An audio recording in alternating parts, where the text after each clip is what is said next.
Assalamu alaikum, this is Dr. Mona Ladrisi, author of the Muslim Narcissist book and empowerment coach for Muslims. In today's podcast, I'll be speaking about the relationship between the empathic man and the narcissistic woman-child. And this is a podcast that is a follow-up from the previous one about the relationship between the empathic woman and the narcissistic man-child.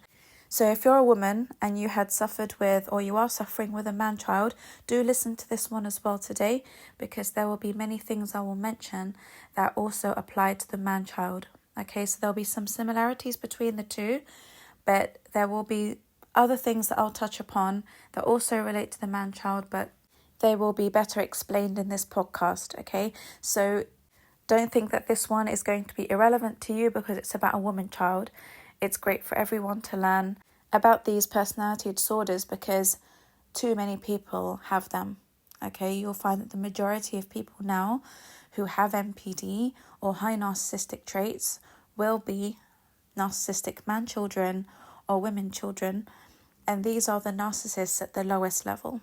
And when I say lowest level, I mean they aren't as abusive as the malignant types. As I mentioned in my previous podcast, man children and women children can both descend into the level of narcopathy, right, and become malignant. However, they are the most dangerous covert types. Okay, so if you get fooled and manipulated by these people, the long-term negative effects of dealing with them can be devastating. Okay, so it can take you a very long time to get over the trauma and heartbreak and the pain that you feel and you felt when being with these people, because you never imagined that the person who was once, perceived to be the love of your life and who treated you so well could treat you in the way they did towards the end of the relationship. And then, especially when you wake up to the fact that none of it was real and you question everything and you start to become very paranoid about everything that happened in the relationship. Was it real? Was it all lies? It drives you insane, right? The gaslighting they put you through, the manipulation, the lying, the cheating, everything they put you through on a covert level will drive most people insane. So these are the most dangerous narcissists you can come across, because if you were to come across a malignant a narcopath, I call them narcopaths because they're a mix between narcissists and psychopaths. If you come across them off the bat, you'll know to avoid them because they are already very unpleasant people. And they come across as being very aggressive and angry, and they have a bad attitude. So you already know from the beginning that this isn't someone I want to get involved with. And you have the overt narcissists as well, who may not be so aggressive and rude, but they come across as being highly arrogant and entitled, and they're always bragging about themselves. Again, you know that these are people you don't want to get involved with. However, when someone comes across as being very sweet and very kind and very loving, and you get sucked into that relationship only for them to do everything that both the overt and the malignant narcissist do to you on a covert level. And when I say covert, I mean it's done in such a sneaky way, because they don't ever want you to find out they're cheating. They don't want you to find out they're lying. They don't want you to find out that they're deceiving you. So it's all undercover. And that's why most empathic people are dragged into very long-term relationships with them. And then when everything gets exposed, it all comes crashing down. That's what makes these particular relationships so devastating and very difficult to deal with. It's more painful dealing with a man-child or a woman-child than a malignant narcissist, because when you come across a malignant narcissist, you know exactly what you're dealing with. So it's very important that you have a complete understanding of how this person operates, man or woman, and women do operate in a different way. Their manipulations are different, not entirely the same as man children, and I'll take you through all the different types of manipulations they can put you through. But I really want you to understand that if you're not careful and you don't read the signs when you first meet someone for marriage, you could very well get sucked into a relationship like this if you were to brush red flags under the carpet that indicate that this person is a man-child or a woman-child. Okay, so many people as well might not even go through such hardships. So you might not catch them cheating or lying, but what will traumatize you will be the devaluation, or the way they walk away, or the way they make you feel like you never mattered, okay? Or the way they make you feel like this relationship was never important to begin with. So people are crippled by these experiences that they really struggle to explain and make any kind of sense of. So before you buckle up for this podcast as well, I know the last one was very popular. It was a huge hit amongst many women who have experience living with a man-child. So inshallah, this one will help a lot of men to make sense of everything they're going through as well with a woman-child. I know you've been waiting patiently for this one, so I hope that I can do it justice for you. So yeah, before you buckle up, I'd like to kindly ask you to like the podcast if it's helped you. Do share it with other people whom you feel could benefit from it. And do subscribe to the channel if you want more related content. Just click the bell icon and you'll receive notifications of whenever I drop podcasts. So they're not always dropped at the same time each week. They will drop whenever I have time to record them. So you'll get notified whenever I do.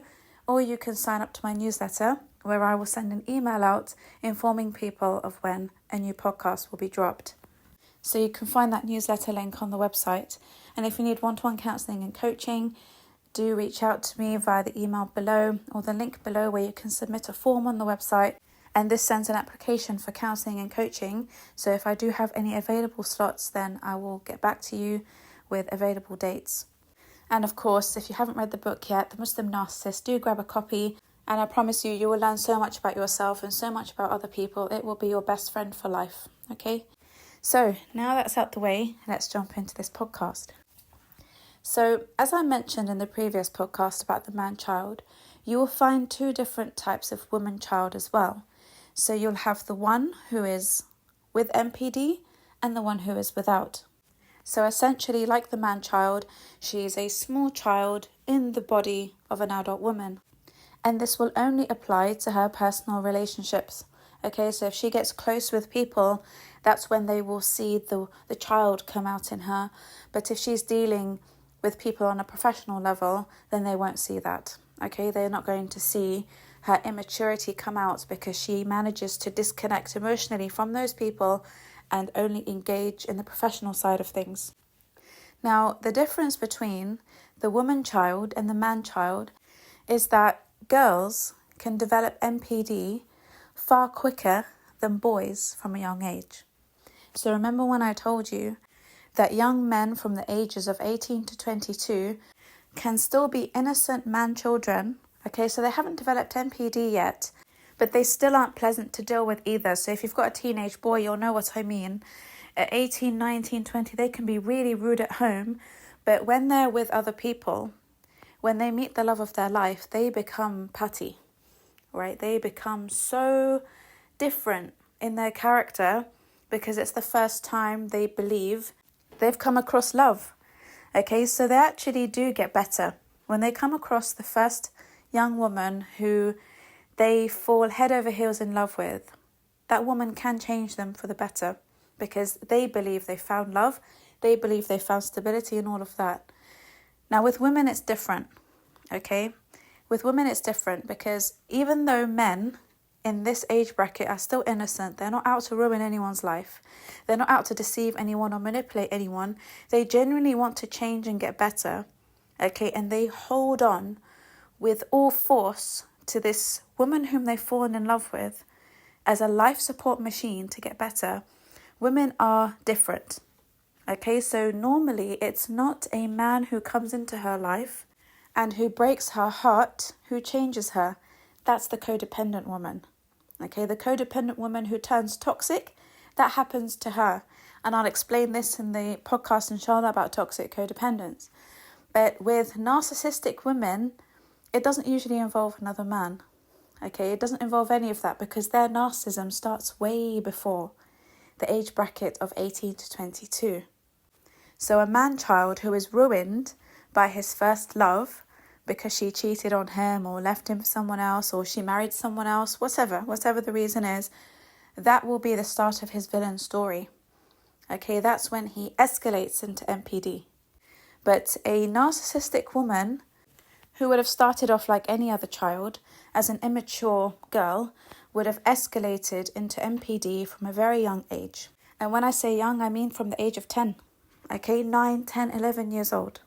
And that would have been as a result of 4 things. Number 1, being overly spoiled. Number 2, abandonment and neglect. Number 3, physical and sexual abuse, or one or the other. And 4, living in a very turbulent household where there's always screaming, shouting, fighting, and also where there's a lot of suffocation and feeling restricted. Okay, so this could be a very strict household.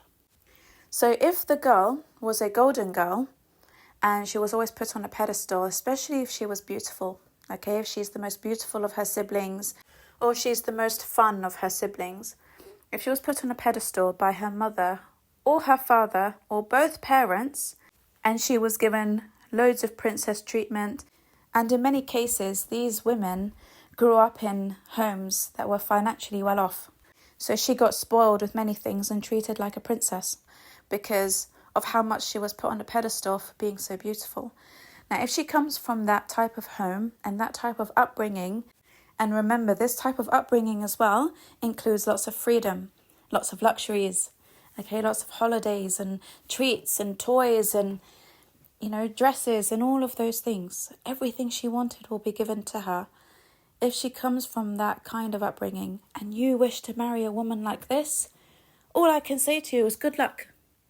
Because you're going to be in constant competition with daddy. I promise you. You will never be good enough. You will never be able to give her what her father gives her because he's giving it from the perspective of a father, okay, showing unconditional love. Now, in marriage, there is no unconditional love. And in any adult relationship, Islamically, there is no unconditional love. Because if a young child of the age of 5 upsets you, you're going to make excuses for that child because they're still learning. They still don't know. You're still in the process of teaching them manners. But when someone who is 25 disrespects you and speaks to you rudely, then no, they're held accountable. Okay, there is no unconditional love. There is no, I'm going to accept everything you throw at me because I love you unconditionally and I'll always make excuses for you. No, this is where a lot of codependents go wrong, okay, in their relationships. So a lot of the time, it's the father, it's usually the narcissistic father who enables the grandiosity of his daughter when he encourages her to do everything that she wants with no accountability in the name of unconditional love. He knows he's corrupting her. He knows very well he's corrupting her. Don't think for a second he doesn't know what he's doing. He knows this is going to be very difficult for any man in the future to match up to. And this type of father is not to be mistaken for a good and loving father whom treats his daughters very well and they love him so much and find solace in him. Because every father should do that anyway. If a father wants any man to compete with him, it's going to be in manners. It's going to be in the good treatment of his daughters and how much other men can honour them. Okay, so a good father will not feel threatened by a man who becomes like that with his daughters in marriage. He's not going to feel threatened. He's going to feel super happy that another man has come into their life and shows them even more love, even more care. Because that gives him the reassurance that his precious daughters are in safe hands. Okay, that's what any good father wants for his daughters. But the narcissistic father is different. So the daughter he puts on a pedestal is put on a pedestal at the expense of the feelings of her siblings and also her mother. Okay, so the mother could be either narcissistic or codependent, and she will get jealous of seeing how much the father spoils this particular girl. She'll get jealous of her. And that's why whenever you come across a woman who is highly spoiled by her father, her relationship with her mother is always toxic. It's non-existent.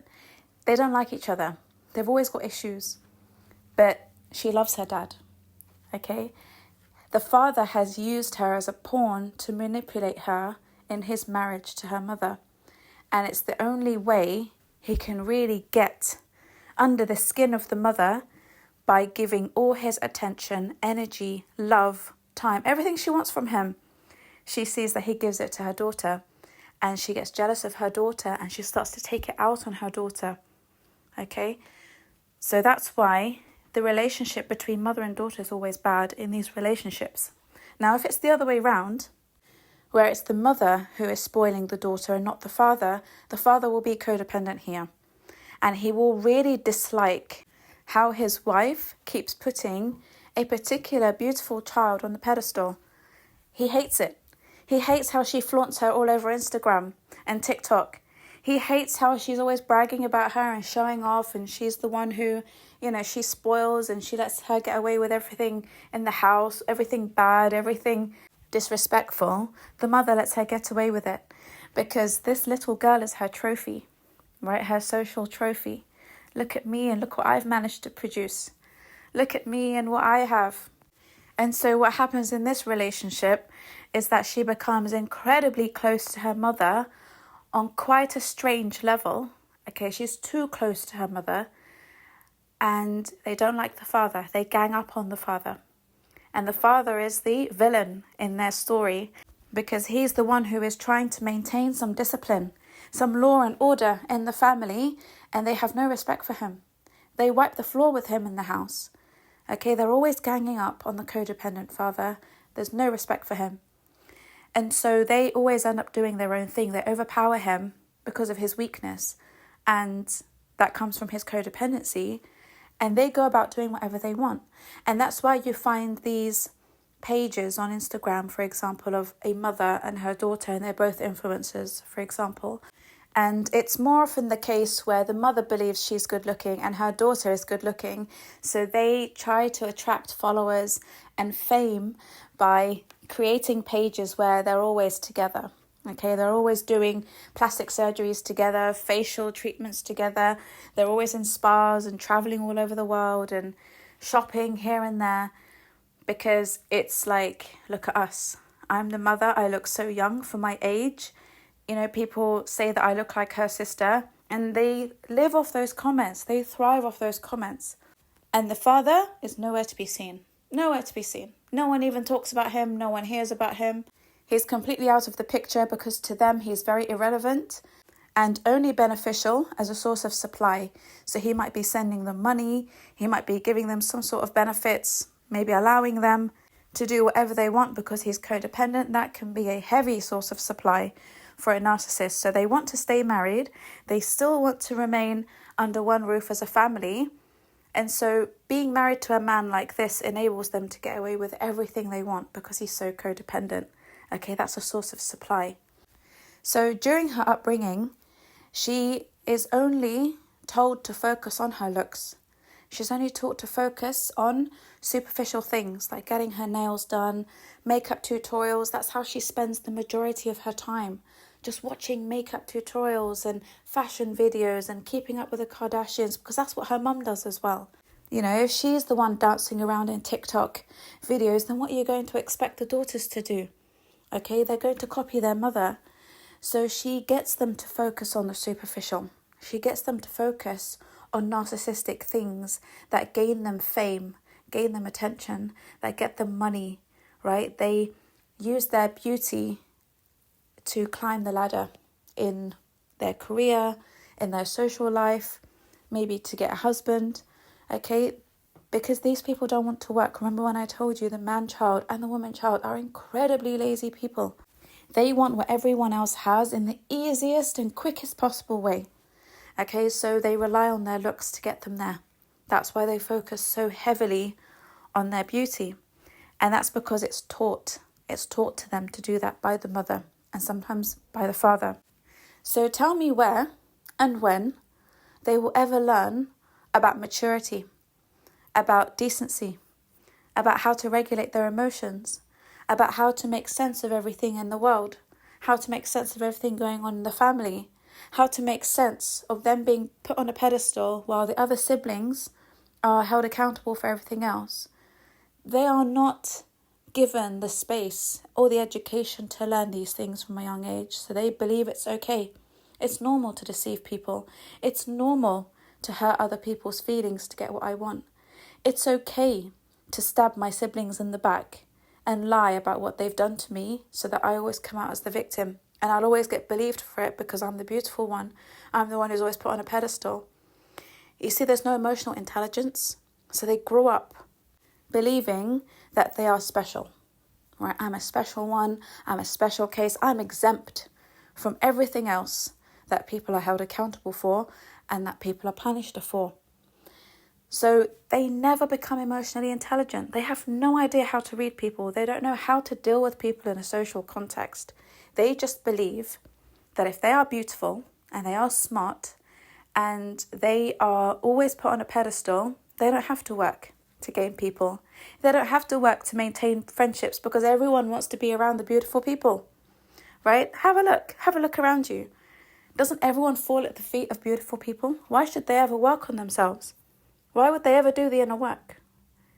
It's shown, it's proven to them that it works. If I focus on my beauty, people will fall at my feet. Men will fall at my feet. Friends will fall at my feet. Everyone wants to hang around with me. Everyone likes to be around me because I'm beautiful. So they don't learn what they need to learn about themselves growing up. They don't learn about the nafs, and they don't receive an Islamic education. That's very good. They do not understand basic morals and principles, okay, because they believe that they can trample over everyone to get what they want and that they're entitled to everything they want because they are beautiful, okay. Mother has taught them that. Father has taught them that. And father teaches them, the narc father teaches them that they can have anything they want. And if anyone says no to them, they're not good enough. And when the father puts a daughter on a pedestal like that to such a high degree and gives her everything she wants, from a financial aspect, it takes a rich man to be qualified enough to marry one of his daughters. Because remember, these people care about reputation. They care about, their social status, and they want to brag about who's married their daughters.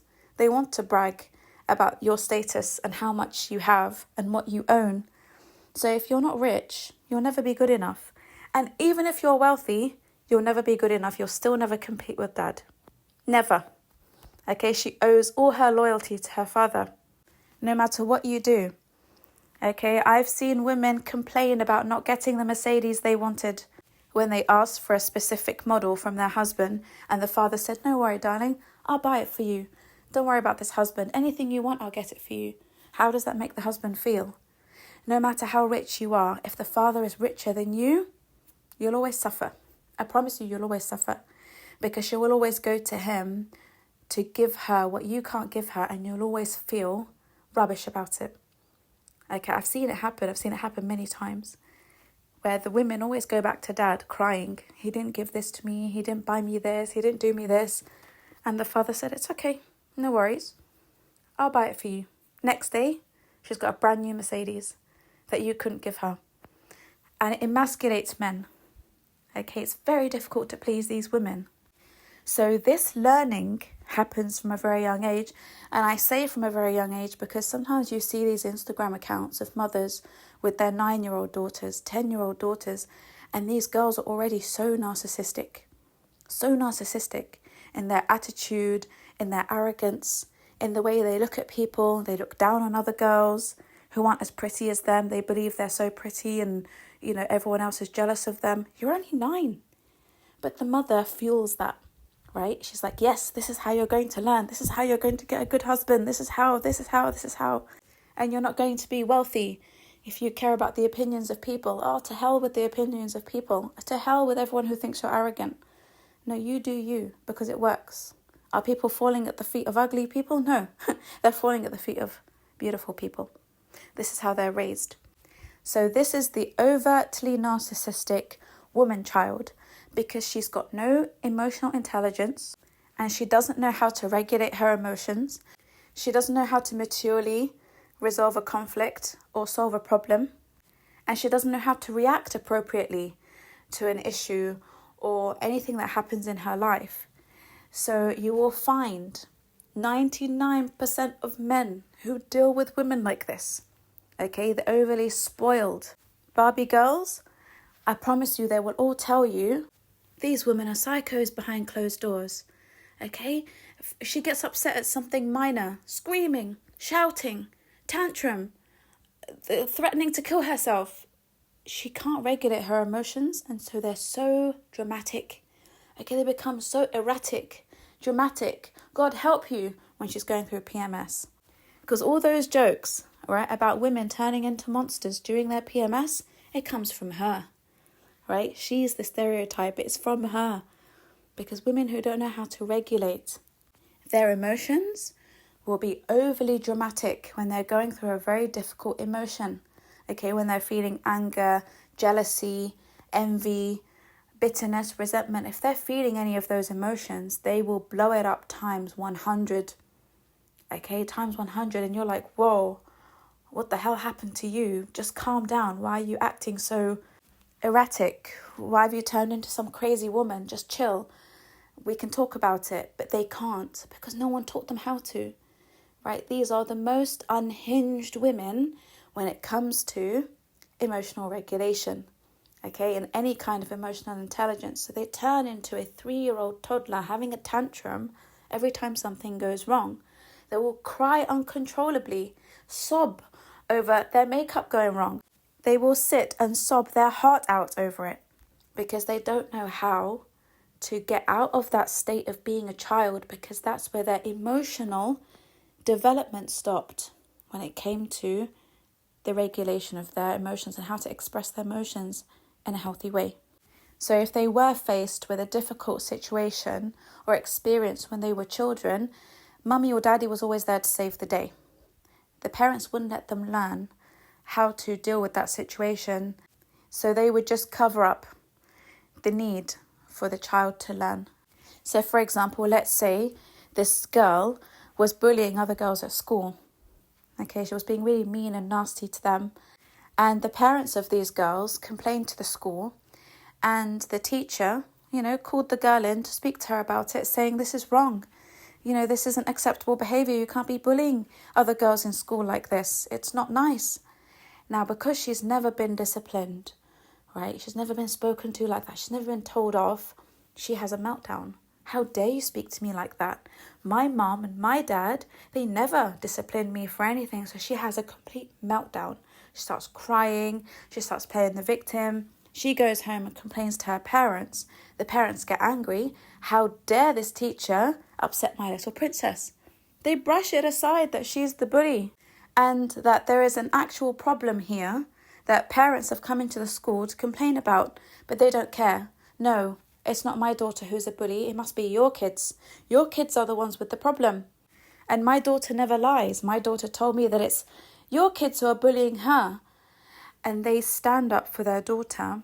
They don't sit down and talk about it. They just take her word for it. And they don't want problems, right? They don't want a bad reputation. So they will fight to the bitter death for their daughter to be in the right. So they take charge, they take over, and they sort the problem out at school.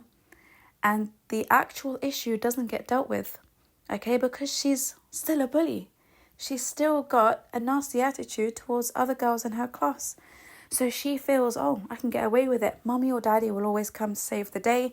That's why they will always run to their parents every time you have a marital problem, okay? Because that's what's happened since they were children. They've never learned how to resolve conflict. And it's much easier for them to just complain to their dad about you, and then their dad comes and tells you off. Why are you treating my daughter like this? I don't care what she's done. You don't treat her like this. All women are like this. All women have PMS. All women scream and cry. Get over it. Suck it up. Deal with it. So the father will always take her side. Okay? Always. And he's always fought her battles. And he will always fight her battles until he dies. And that's why so many men hate their father-in-laws. Because they always feel like everything bad their wife does, she gets away with it because her father never holds her accountable for it. He never tells her she's wrong. He always treats her as the prize. And he always tells the son, I gave you my daughter. And sorry, but she's the prize. You're the lucky one to have her with all her flaws, all her problems. Look how beautiful she is. Be grateful. I even gave you my daughter.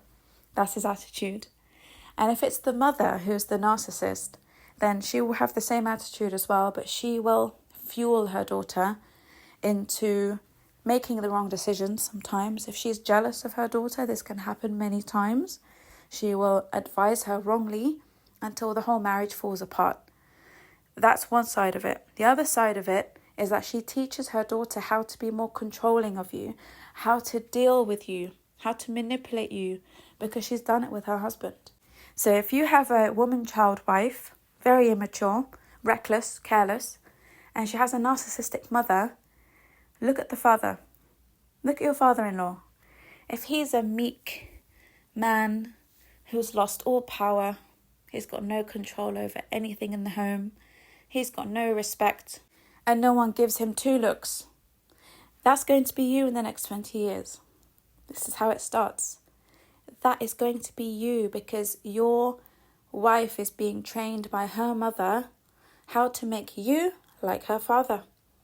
And she would have gone for you because you're like her father, easily controlled, easily manipulated. Okay? So this type of woman is always immature. Always immature. The princess girl, the Barbie girl, always immature. And if she's put on a pedestal by her parents, that's always going to be the case. As long as she's beautiful, that's always going to be the case. And a lot of codependent men will marry these women because you feel like a somebody married to someone like that. Okay, so you might be codependent and doing very well financially, and you think, yes, I can afford a Barbie girl. Yeah, I can afford this beautiful woman, and I can show everyone I'm worthy. I can show everyone I've made it. I can show everyone I can get a woman who's a 10 out of 10. And then you go, you're very proud, you get your best suit on, and you go and you propose to her father, and her father looks at you and thinks, I don't like him because he's weak, easily controlled. He's a bit soft, but he's got money. He'll make us look good. He's a doctor, he's a surgeon, he's a barrister. I'll accept him, but I'll always have the upper hand. If the father sees that you are a malignant narcissist, he'll never agree because he doesn't like that kind of competition. But if you're codependent and rich, he'll accept you. If you're narcissistic and rich, but not on a high level of narcissism, if he feels he can still dominate you, if he feels you're terrified of him, he'll accept you. But not if you're more narcissistic than he is. So if you're codependent and wealthy, codependent and you have a good career, you are perfect for the narcissistic father-in-law because he knows you'll be terrified of him. He knows he can also control you. He knows he'll always have the upper hand in your marriage. Okay? So you go, you feeling very proud of yourself, that you've landed yourself a very beautiful wife from a family that's well off. Now you've got something to brag about. Now you can finally show you're good enough. Okay? Because the codependent man never feels good enough within himself. He's always looking for a trophy. Okay? He's got that narcissistic trait, which is, I will never feel good enough until I have that trophy. But it's not done in a malicious way like the narcissist. The narcissist wants the trophy so that he can smash you and bring you down. Okay, when a narcissist goes for the trophy wife, best believe it's to destroy you. When a woman goes for a trophy husband, it's to destroy him. But the codependent, no. The codependent will go for the trophy to make them feel good. Okay, and they will encourage that person to invest in their beauty and all sorts, unlike the narcissist who does the opposite to you. So this woman will be overt, and an overt woman will not hide her narcissism. She's arrogant, very vain. She loves her vanity. She loves how grandiose she is. She loves how she can click her fingers and everyone falls at her feet. You can tell this woman is narcissistic from the get-go. And nowadays you can see it from social media, right? Selfies and constant videos of her, filtered, unfiltered, whatever. She is plastered everywhere, all over her socials, because she wants the attention. She wants compliments. She wants validation, right? This is my value. Can you not see that I see my value in my beauty? I'm going to plaster it everywhere because I believe I'm a stunner. I believe that I deserve the praise of everyone. I believe that I deserve to be a princess in everyone's eyes. Okay, because I see myself as very beautiful and I believe everyone else does. Now, she might not even be a 10 out of 10, but it's the way she sees herself. It's the way her parents have made her see herself. She might be average looking, right? Beauty is in the eye of the beholder. Sometimes you see pictures of models and you think, they look like average women. My next door neighbour looks better than her, right? And then sometimes you'll see a woman and you think, wow, she's a knockout. Beauty is in the eye of the beholder. And so, with all that being said, the point I want to get at is this. When you choose a woman like that, the narcissist here isn't to blame, because she's already shown you who she is. Okay, before you marry her, before you get into any commitment with her, she's already shown you she's a nasty piece of work in her attitude. She's already shown you she's super arrogant, super vain, dismissive of people's feelings. She will trample over everyone to get what she wants. Her posts, her stories, her videos, the filters she uses, all of that will give you a clear indication of what kind of woman she is. Okay, her fakeness, the way she only cares about her looks. She doesn't care about anything else. She's got no conversation in anything beneficial. She doesn't teach you anything beneficial. She's all into fashion and makeup and 3-inch long acrylic nails that tap away everywhere, and that's all you're going to get. So when you chase women like this, when you slide into their DMs and you're hoping for a chance, okay, you're hoping that this woman is going to notice you and the Mercedes in your DM profile pic and all of that, yeah? You're hoping she's going to notice all of that and respond to you. But you're not thinking, this is going to be the future mother of my children. You're just thinking of the trophy. Your codependency or your narcissism is just looking at her as a trophy. Because if you manage to get her, and in your eyes she's a 10 out of 10, and she's an influencer, she's well known, she's got status, right? Maybe she's from a wealthy family. You don't care what it will cost for you to get her if this woman makes you feel good. Okay, it's all about how you feel, because I promise you, you are not thinking about your future. You're not thinking about your children. You're not thinking about your iman. You're not thinking about what you could build with a wife. You're just looking at the superficial side of things because you care about what other people care about. Okay, because people care about these things so much. You're thinking, well, I need to prove my value in their eyes, and in their eyes, they're only going to see me worthy if I have a woman like this. I'm only going to get the attention of people if I have a woman like this. But you know off the bat, she's going to be a nightmare. And even if you don't know she's going to be a nightmare, you already know she's got a problematic character. You already know there's no Dean. You already know you're going to struggle with the attitude and feminism of this woman, because these women are feminist. Okay, these women are definitely going to be feminist. They are going to want things their way. So you're going to have to be a weak man to be able to keep a woman like this, because a strong man isn't attracted to this type of woman. Okay, so that's why so many codependent men are attracted to these, very beautiful, powerful, strong, outspoken, feminist type women. Okay, codependent men will like that. Man children will like that. And this is where I take you back to the understanding of why the man child gets burnt by one of these women in the age bracket of 18 to 22. Okay, so it's not these women who get caught up with men and heartbroken by men from a young age, because they've already learned from a very young age how to manipulate these guys. So because they're fun and they're pretty and they're, they're outspoken and all of that, you'll be attracted to that type of woman when you first start to meet women. You'll be drawn to that type of character. Okay, so this is why it's the men who get brokenhearted more than the women, because they've mastered the art of manipulation. Okay, they're still a work in progress, but the basics are already in place because mother has taught them, or their father has got their back.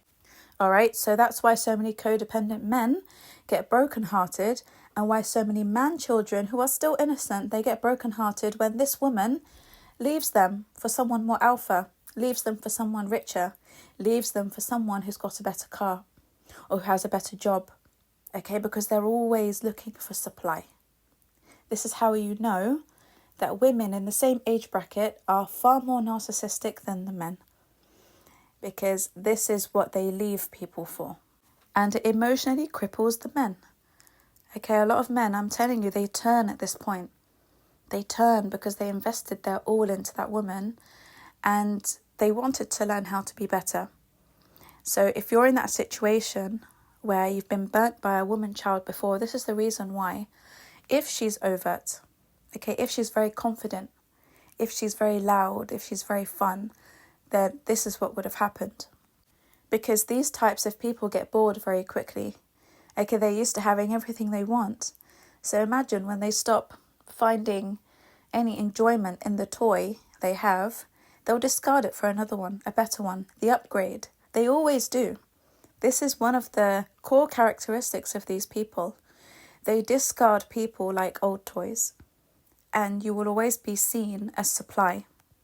Okay, so they always get bored. They're always looking for better. What is better for me? Because I deserve better. Daddy always tells me I deserve better.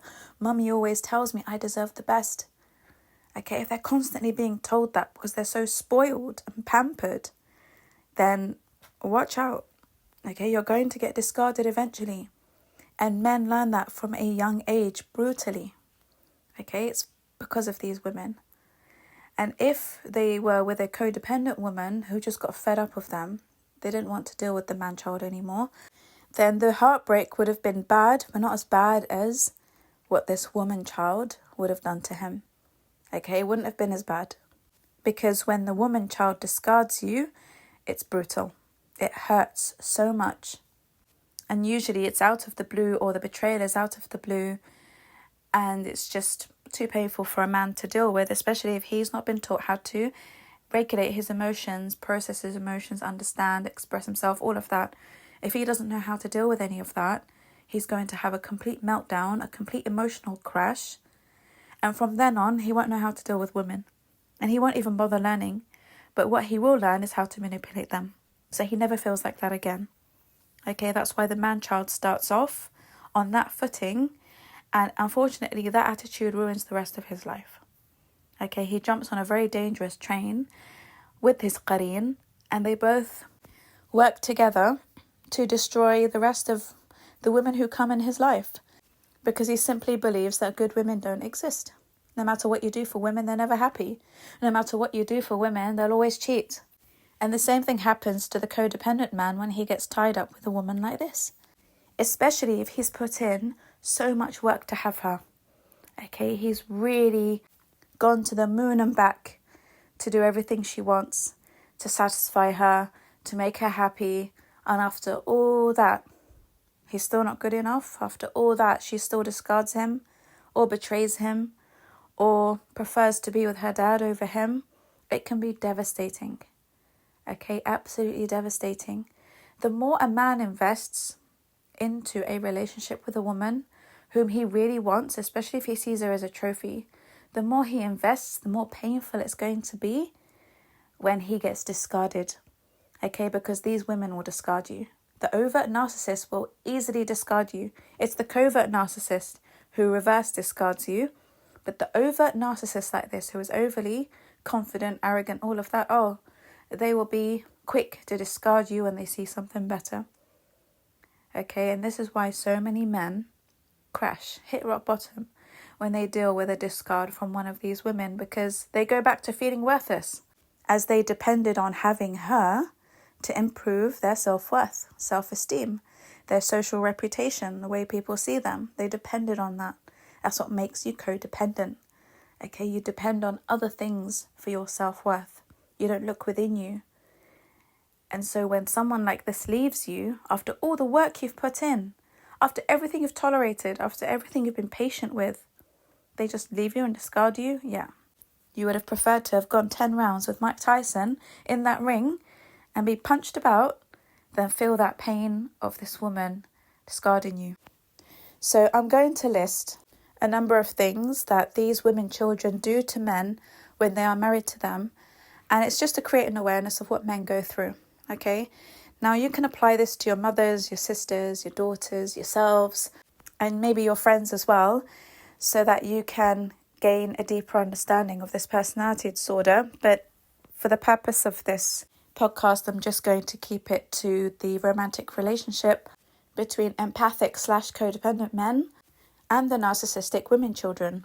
But before I jump into listing the behaviours of these women, I need to go back to explaining to you the covert narcissistic woman child and what happens when she comes from a background in which she was neglected and abandoned, abused, or suffocated within a very strict environment. Okay, so if a woman comes from any of these environments, she's going to want to run away, especially if there's a lot of screaming, shouting, and abuse at home. Okay, especially when religion's involved. So they run and look for a hero. Okay, the woman child will run and look for a hero. So if she was neglected, she would feel like no one cared about her. No one cared where she was in the park. No one cared what she was doing, what she was watching. No one cared what she ate, if it was healthy or not, if she ate or not. There are loads of children who are neglected in that way. So she will start to believe that she's not worthy of anything, that people don't love her or even want to care about her. Okay, no one's got any interest in her. So unlike the empathic child, who will be self-sufficient, they'll go and play with their toys, they will go and, seek solace in other things like their pets or games. The narcissistic girl will seek attention. Okay, she will go out and seek as much attention as possible, and that's why you see so many young girls online at the moment chatting to strange men.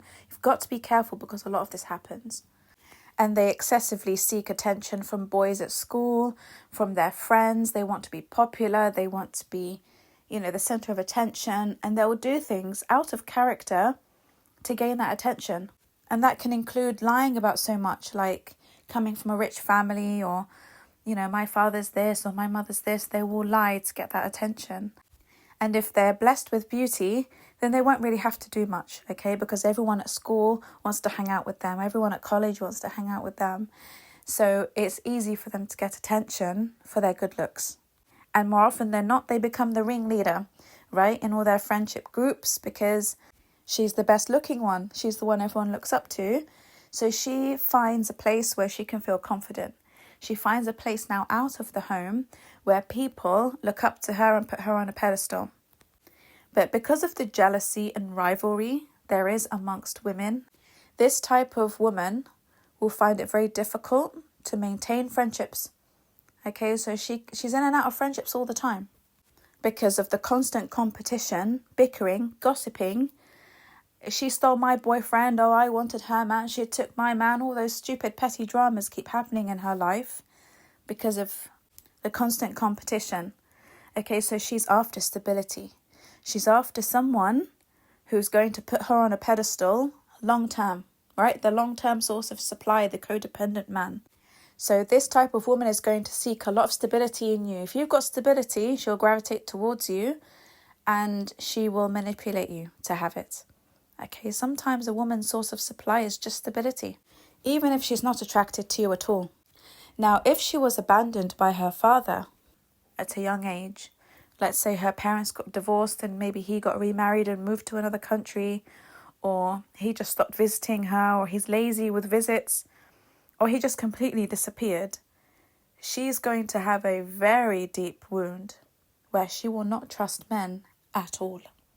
Okay, again, the empathic child will self-soothe, and the child who is unable to self-soothe will allow themselves to be consumed by anger, bitterness, jealousy of others who have good fathers.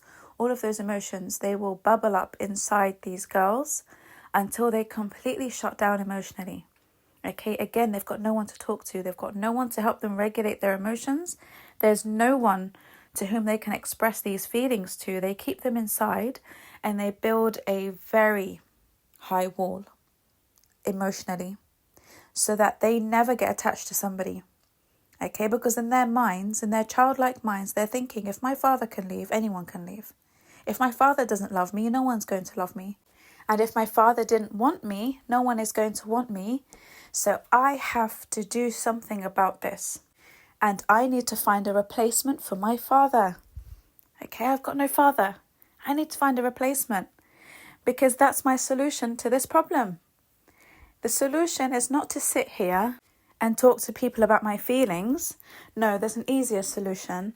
Because people don't care about my feelings, I'm going to take matters into my hands and I'm going to find a father. Okay, so subconsciously they do that as well. It's not always conscious.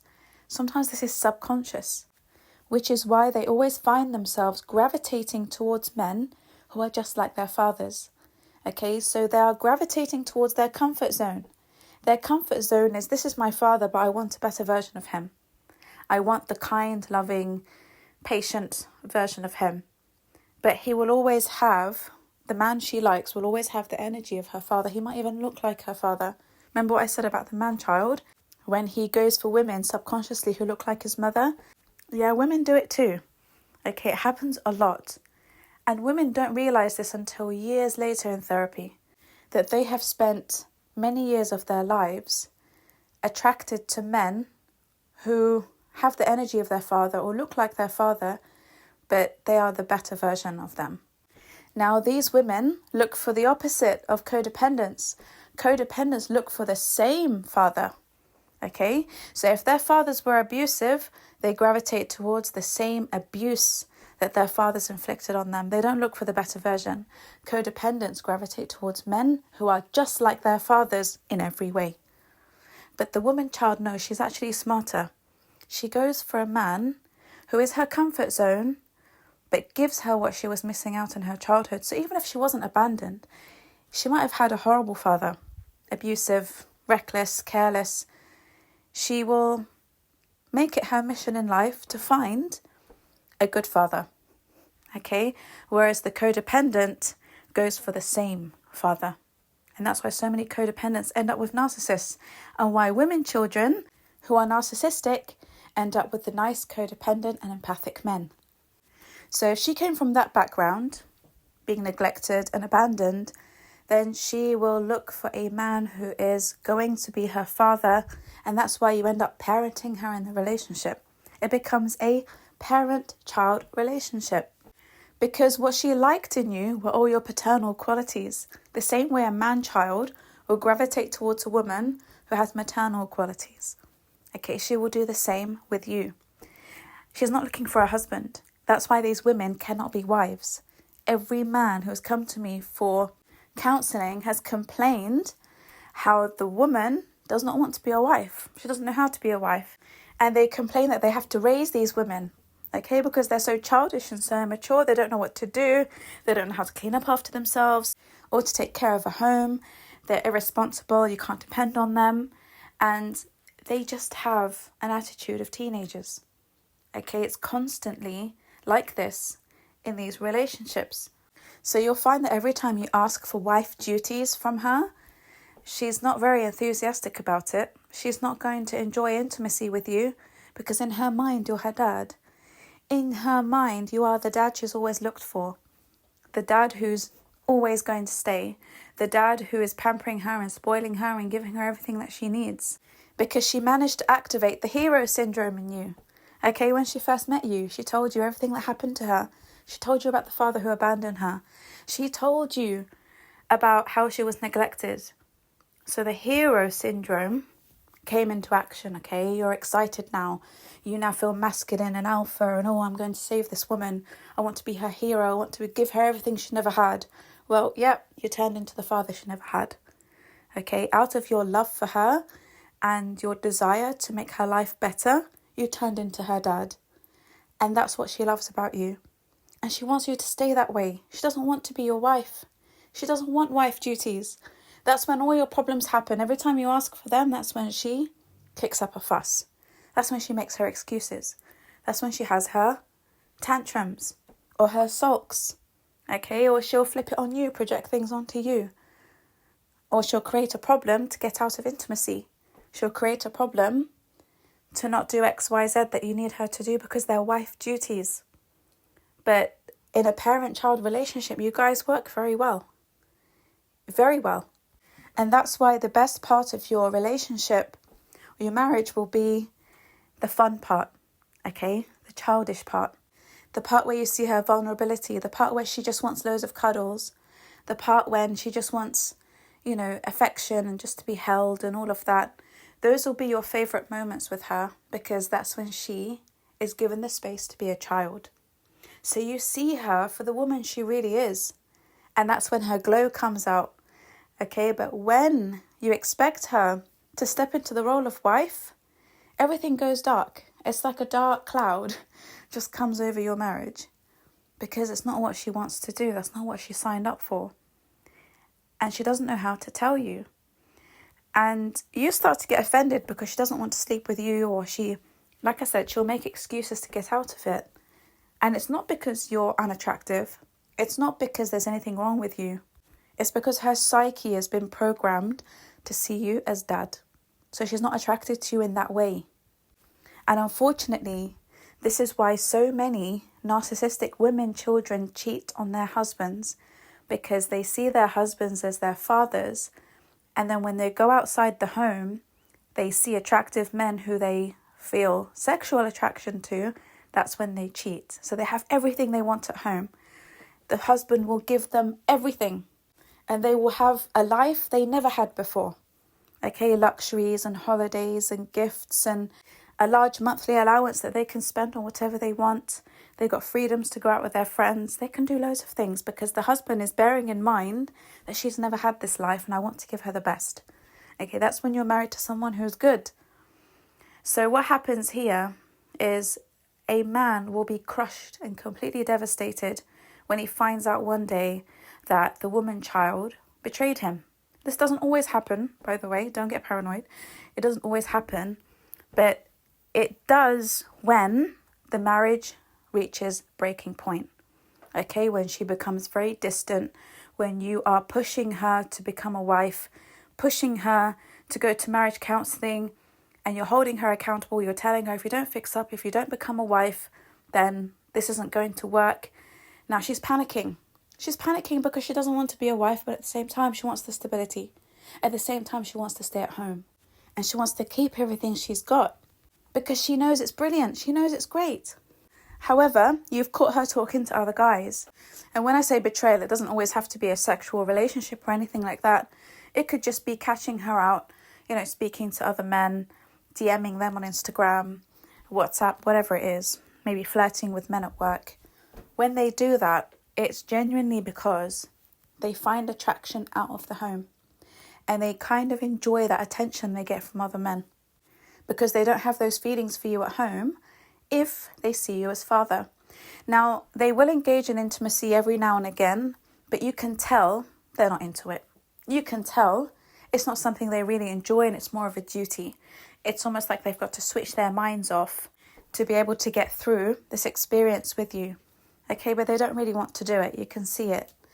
So they do enjoy attention they get from other men because they don't see those men as dad, right? They don't get paternal energy from those men. And those men will be completely opposite to you. They won't be anything like you. But they want to stay with you because you're stable.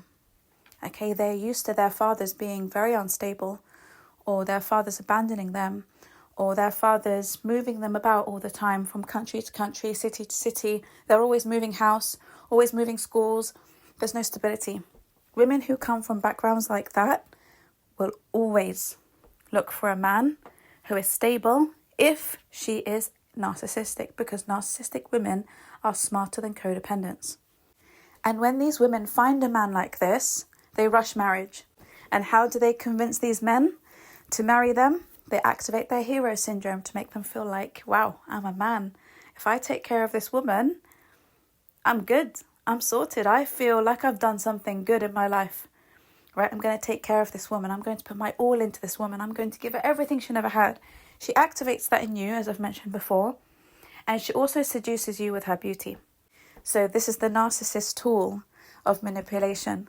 And that's why women who feel like they don't have beauty and they're narcissistic will do everything in their power to get it. Everything in their power. They will borrow money from banks to go and get procedures done and plastic surgeries done. They don't care what it takes. Because they're narcissistic, they know this is my number one manipulation tool, so my beauty has to be on point. They will change how they look from A to Z if they have to, because they know that's their asset. Okay, that's why you see women from the age of 16, 17, getting plastic surgeries done. Why? Because that's what they've invested in to catch men and get what they want from life. So the women who have to go out of their way to get surgeries and procedures done, they become incredibly jealous of women who have it naturally. Okay, that's why narcissistic women are always on competition with each other. And it's exhausting for them, but that's why social media has become like a battlefield of aesthetics. Yeah, women keep competing and, oh, look at me, I look better. Look at my selfies, look at my videos, look at this, look at that. Don't I look better than her? Celebrities keep trying to outdo each other in plastic surgeries, right? It started with the nose, and then it went to cheek, and then it went to jaw, and then it went to this and that. But they keep competing in treatments and procedures because they have to win this competition, because that's where their value lies. So they activate the hero syndrome, and they also turn on the feminine charm by seducing you with their beauty. Okay, that will turn any man into slime, all right? And they know this very well. Okay, if they present those things, they're done. And if they can perfect that victim story to get that man sobbing with them, perfect, even better. Because it means that he will make even more efforts in showing empathy towards her. Okay, which means he's going to make lots of allowances and lots of excuses for her. He's going to be extra patient with her. Because what am I getting in return? A beautiful woman who can seduce me, and a woman I can save. A woman who makes me feel like I'm actually worth something in this life. If I save her, I feel good about myself. Because remember, a codependent places their self-worth in other people. So if you can fix someone, if you can save someone, right? The empathic person is the fixer, the people pleaser, the one who wants to, save the world. If you're that kind of person, then you will be highly drawn to the needs of this woman for a hero. Now, she's waiting to see if you're going to accept this, because she's not stupid. She knows men look for romance, men look for love, men look for wives. But she already knows that's not what she's going to give you. So she will really lay on that love bombing thick, because she needs to capture you. She needs to have you. She's seen now that you're the perfect father. You're the perfect person who can be her dad and give her the stability she needs. So she love bombs you to Mars and back. Okay? She will give you all the empathy, all the sweetness. She's so cute. She's so funny. She's so fun. She's amazing to be around. She makes you feel younger. Yeah, she makes you feel lucky. She makes you feel loved. She makes you feel amazing about yourself. Okay, she's always complimenting you. She's always boosting your ego. She's always making you feel like you're the best man she's ever met in her life. Okay, she puts you on that pedestal. And now you don't care about wife duties. And even if you care, you're not even going to mention wife duties to her. You're not going to have serious conversations about marriage with her. You just get lost in this whirlwind romance, and you're really enjoying the feeling of being in love. Okay, a woman finally appreciates you and sees you for who you are and loves you for it. Kryptonite, right? You've hit the jackpot. So you don't actually care about anything else in that moment of time. And if she's not particularly religious, she will reel you into a sexual relationship too, just to add to the love bombing. So you'll find she's always contacting you. Her communication is amazing. She always wants to see you. She always wants to hang out with you. She's always wanting to do things, right? Before you know it, she starts to seduce you into a love trap. So a sexual relationship starts, and now you become even more attached to her. And now you become addicted to her. You're obsessed with her. And now you're like, no, I can never let her go, because even the intimacy is great, right? Even if you're a religious guy, you get reeled into it. You have a taste of that and you think, oh my God, perfect. I have literally died and gone to heaven. Let's get married as soon as possible. Let's just jump into it. Okay, so obviously this is a codependent man who is already quite weak in his faith. He'll get reeled into these kinds of relationships. And it's just for her to ensure that he's not going anywhere. Okay, let me give him a taste of the sexual side of things as well. Just to give him that push if he's a bit hesitant. Maybe people are telling him, hey, slow down. There's something not right about that girl. There's something quite strange about this woman. slow down. He's like, no, I've made up my mind. Best woman I've ever met. I want to take care of her. I want to get married to her. I'm 100% sure I'm going to go ahead with it. And they're like, Yahi, you've only known her for 6 weeks. He's like, nope, no one tell me what to do. This is what I'm going to go ahead with. I feel good about it. And you jump straight in.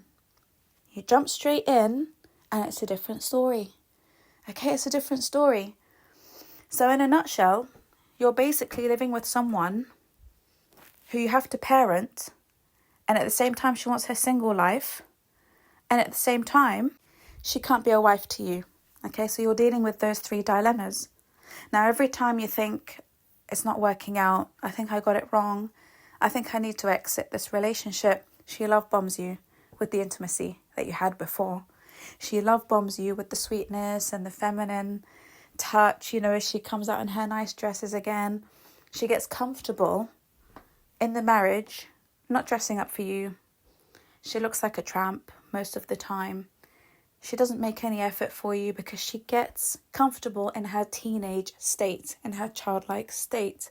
So would a child dress up for anyone at home? No, they wouldn't. They just jump into their pajamas and watch TV, watch their cartoons, and that's it. They don't want anyone to bother them. When they watch TV, they're so transfixed onto it. Or their iPads, they don't want anyone bothering them. These women are the same. Or they spend hours scrolling through Instagram on their phones. Dinner's not made. Nothing is done in the house, right? The chores that need doing haven't been done. And men start to get frustrated because it's like, hold on, what's going on here? Am I your dad or something? And in her mind, she's like, damn right you are. Damn right you're my dad. But she has no idea how to explain that to you without getting sent to a psychiatrist after or a clinic for a brain scan. And so you enter this cycle of frustration because you end up doing everything. Okay, you end up cleaning. You end up showing her how to clean, how to cook. You end up doing all the things that she's meant to do just to keep life moving. Okay, and it gets worse when you have a child. Much worse, because again, you'll find that you take on the majority of the responsibility of this child because she doesn't know how to be a mum. She's still a child in her own mind. How can she be a mother? So it becomes very frustrating when you almost have to teach her how to be a mother. Okay, because she's so irresponsible. She just wants to hang out with her friends. She's always looking for people to babysit the children or the child. And she just wants her freedom, right? Again, she wants to be that woman who is given loads of freedom by her dad, the freedom that she wished her dad would give her growing up. She wants it from you. She's not able to disconnect from you being her husband and being her dad. So she thinks it's absolutely reasonable when she wants to go and travel with her friends or come back at 3 or 4 in the morning with, after seeing her friends, or go to a club, or, go and do various things that are not okay for you because it disrespects the marriage. Okay, there are boundaries that aren't meant to be crossed in marriage, and there are roles and responsibilities that need to be fulfilled, but they're just not having it. They're not having it, and they'll pretend not to understand. And that's why you keep going through the same problems again and again and again and again until you get exhausted, because she wants to live her single life. She uses the house like a hotel, and she doesn't inform you about important things. She doesn't ask you for permission about important things and important decisions, like it could be even applying for a job. So you guys have not discussed her working. Okay, you're used to her being at home. Maybe she's working part-time, or she's just had a baby and now she wants to go into full-time work or to full-time studies. And you haven't discussed it with her, but she's gone and applied for a university degree, or she's gone and applied for a full-time job in a company that takes her an hour to get there. And then you find out and you get really upset, and she has no idea why you're upset, because she sees you as dad. You've got to understand that she sees you as her dad. And if she's feminist on top of that, you, my dear, are fried chicken. Extra spicy and extra crunchy. Because dealing with a woman like that is no joke. However, and unfortunately, you're going to go through many dips in that hot oil because of the trauma bond. Okay, the trauma bond cycle that keeps you with her every time you want to leave. She makes improvements. She promises to go to therapy. She gives you good doses of intimacy. She might dress up for you and do all those things. And again, the good times come back, right? The good times come back. You have hope she's going to change, and you enter the cycle again. Now, I'm not saying this woman is evil. Okay, at her core, she's not evil. She's just trying to deal with having an unstable childhood and having no father, or a father who was neglectful or abusive, any of those things. This is her way of dealing with it. Okay, she's not dealt with her childhood trauma and her childhood wounds. However, the older these women get, the less likely they are going to want to get any help for it, especially if they enter their 30s, 40s and 50s. If you catch them in their 20s, they can actually get help quick and they can turn things around. But women in their mid-30s onwards, they become very stubborn and very comfortable with the life they live, and they always believe that they can manipulate themselves out of any situation. So it becomes very frustrating when these women don't change. Okay, that's how you get yourself into a long cycle, the same way women do with man-children. Okay, you get yourself into a long cycle of fake promises. So when a man-child is not ready to leave, he will give you fake promises and things that he's going to do that he never does, because he knows one day he's going to get out of that relationship. Now with this woman, I'm telling you, she knows one day you're going to get so sick of her. And that's why her career is more important to her than you. That's why financial stability, having an income, having independence is more important to her than her relationship with you, because she knows one day you're going to get really sick of her.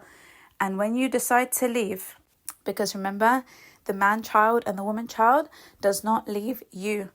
They do a reverse discard on you and push you out of the relationship. They give you loads of reasons to divorce them.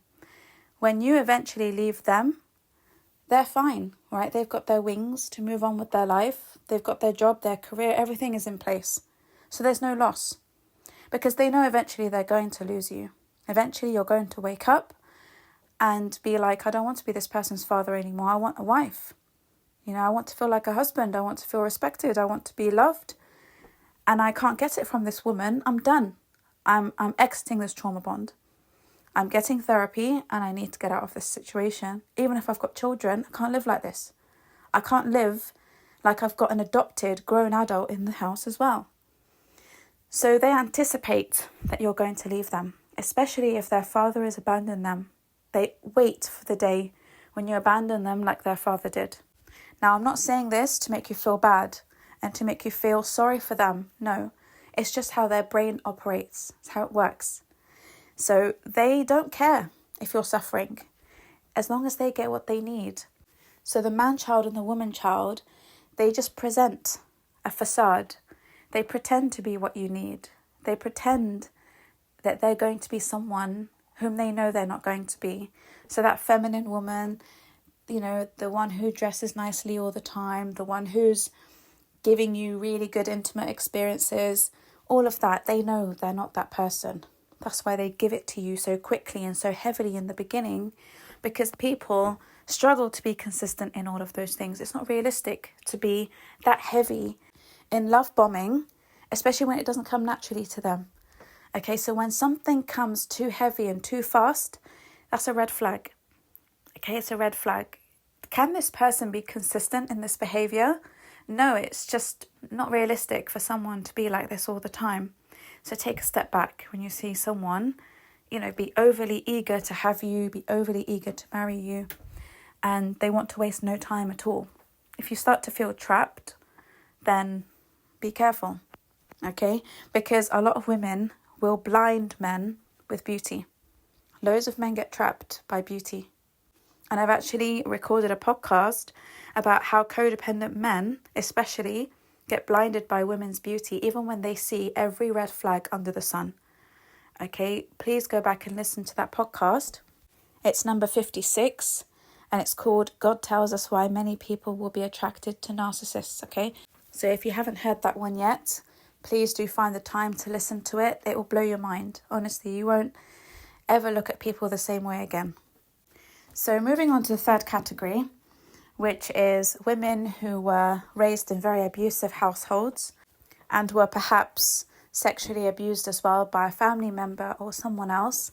So I'll split these into two because they have two different outcomes, okay? So the woman who was abused, verbally abused, spiritually abused, abused with religion, abused physically, this woman is going to grow up to be a very angry woman. And when I say angry, I mean angry. Okay, she will think of every type of revenge. She'll fantasize about all the types of revenge that she would love to take on her abusers. Now, these abusers can be her father, her mother, her siblings, her uncle, whoever. And again, because she wasn't taught how to deal with her emotions in a healthy way, she didn't get the help she needed, there was no support, there was no one to save her. She looks for the hero, right? She's looking for someone to save her because she wants to run away from that environment. So many of these women, and codependent women too, will marry just so that they can leave the toxic family home. Now again, the difference between codependents and women, children here, or narcissistic women in general, is that narcissistic women are more smart when it comes to who they choose to run to, whereas codependents want to marry anybody. Okay, anyone will do, any husband will do who can get me out of this house. And usually, 99% of the time, they run into the arms of someone even worse, right? Another toxic individual, and they go through a different cycle of abuse in their marriage. But somehow, all the women who are narcissistic end up with nice guys. And codependents really resent narcissistic women for this. They're like, how did that happen? Why is it that the nice guys get the worst women? How did that horrible woman get such a nice guy? And I'm a good woman, I'm a nice person, and I've got a horrible man. It drives them insane. Okay, because you don't understand the dynamics of it. This is why. Women know how to manipulate good men. Codependents don't. Codependents aren't manipulative like narcissistic women, so they don't know how to get their way with things. So they always end up in a worse situation. And I'm not saying that the way you get things in life is by manipulation, no. But the way a narcissistic woman managed to get a good man was only via manipulation. Okay, that was the only way she managed to do it. So the narcissistic woman puts on a very sweet face. Okay, I'm okay, but this is what happened to me. And she cries, and then she knows how to use her feminine charm. The codependent will just blurt everything out. Okay, she will show you how traumatized she is. She will show you what horrible family she comes from. She will traumatize you in the process of her telling her story. Okay, you will say to yourself, there is no way in hell I'm going to be involved in that family.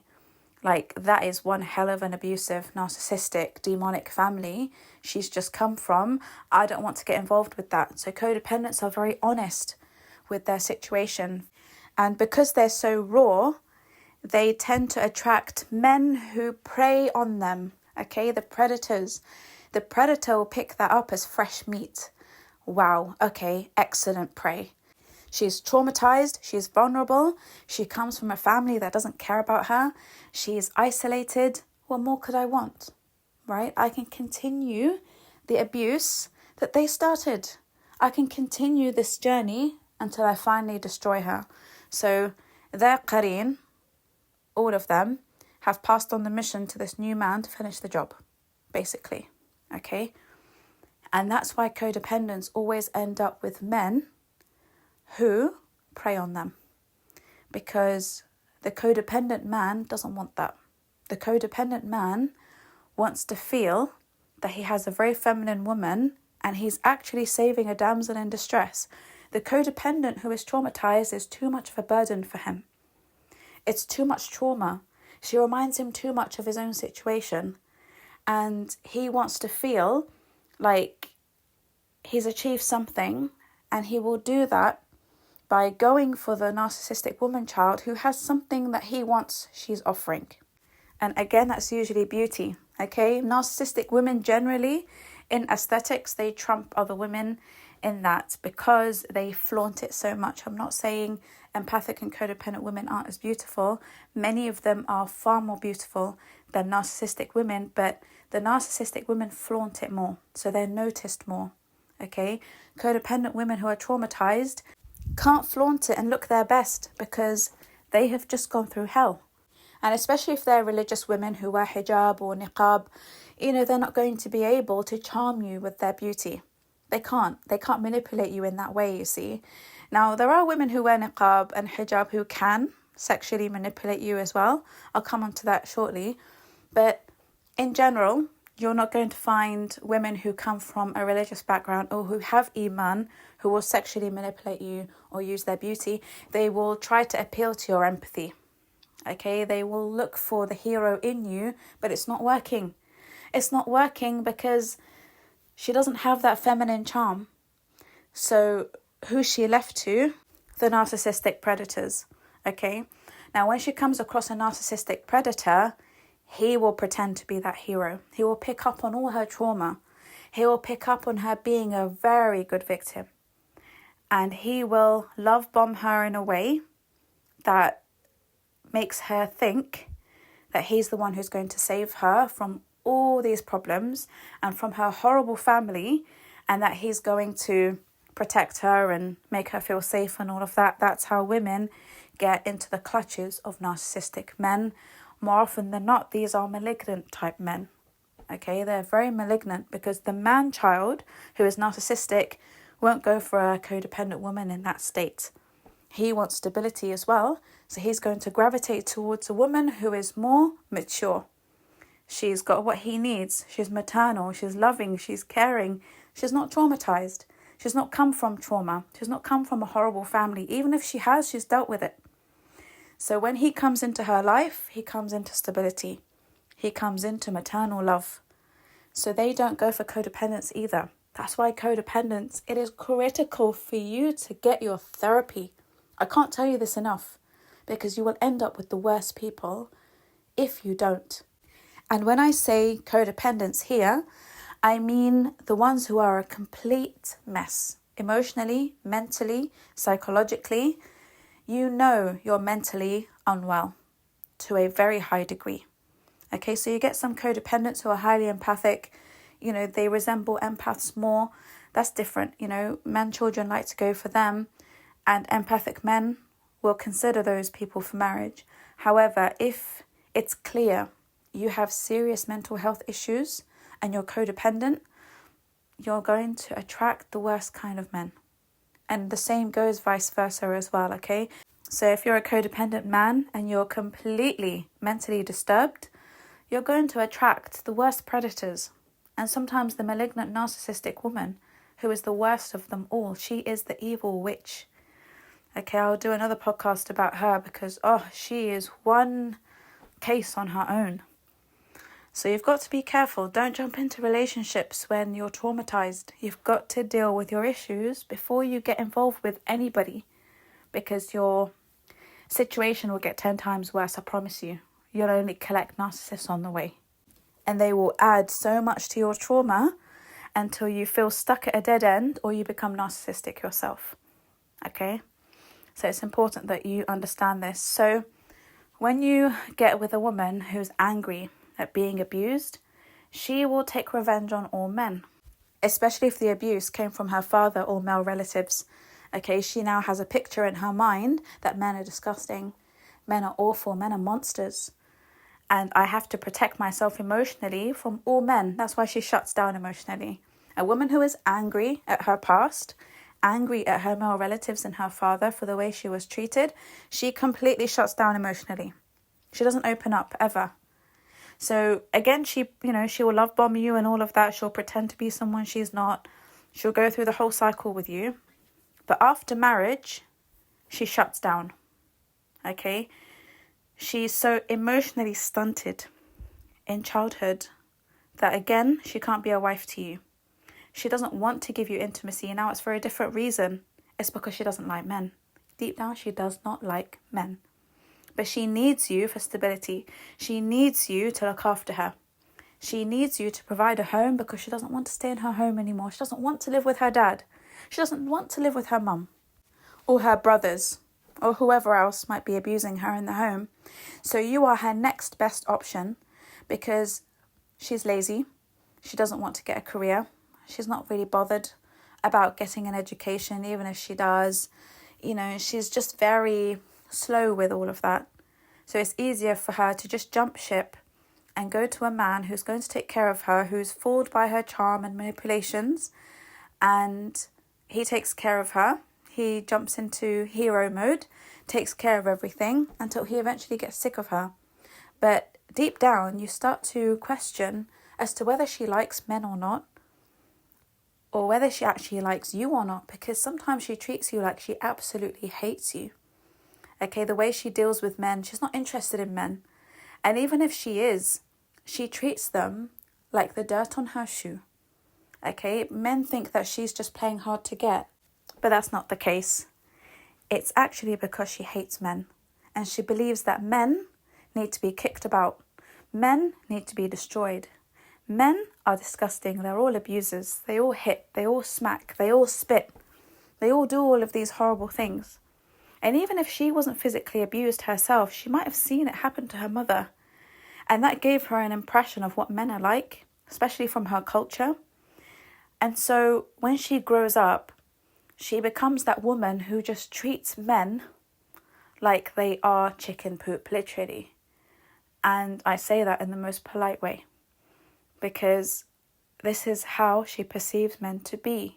That's what you deserve. You don't deserve anything more than that. So the meaner she is, the more men are interested in her. You see the dynamic? They start chasing her. Like, oh, she's hard to get.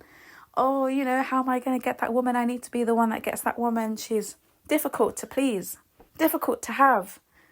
So now codependent men and narcissistic men are in competition for her because she's now the trophy. She's now the woman no one can get because she treats men like trash. Okay, she treats them like trash. Always remember, the way someone treats you is how they feel about you. Okay, she's not doing it to play hard to get. She doesn't like men. So when she sees men falling all over her, competing for her, she will choose the one who is ready to be martyred for her, sacrificed, crucified for her. Okay, the one who's going to die for her, she'll choose that guy. And that's the man who's going to be a complete and utter slave to her. Okay, that is how women turn men into slaves. A lot of women say, oh, she's done black magic on him. Look how he's following her around like a puppy dog. He's like her slave. No, it's not black magic, for God's sake. It's not black magic. There are women who are like this. There are women who can turn a man into a slave because of how she treats him. Okay, some men, they think they deserve that treatment. And some men love the challenge. Some men find it a turn on when a woman treats them so badly.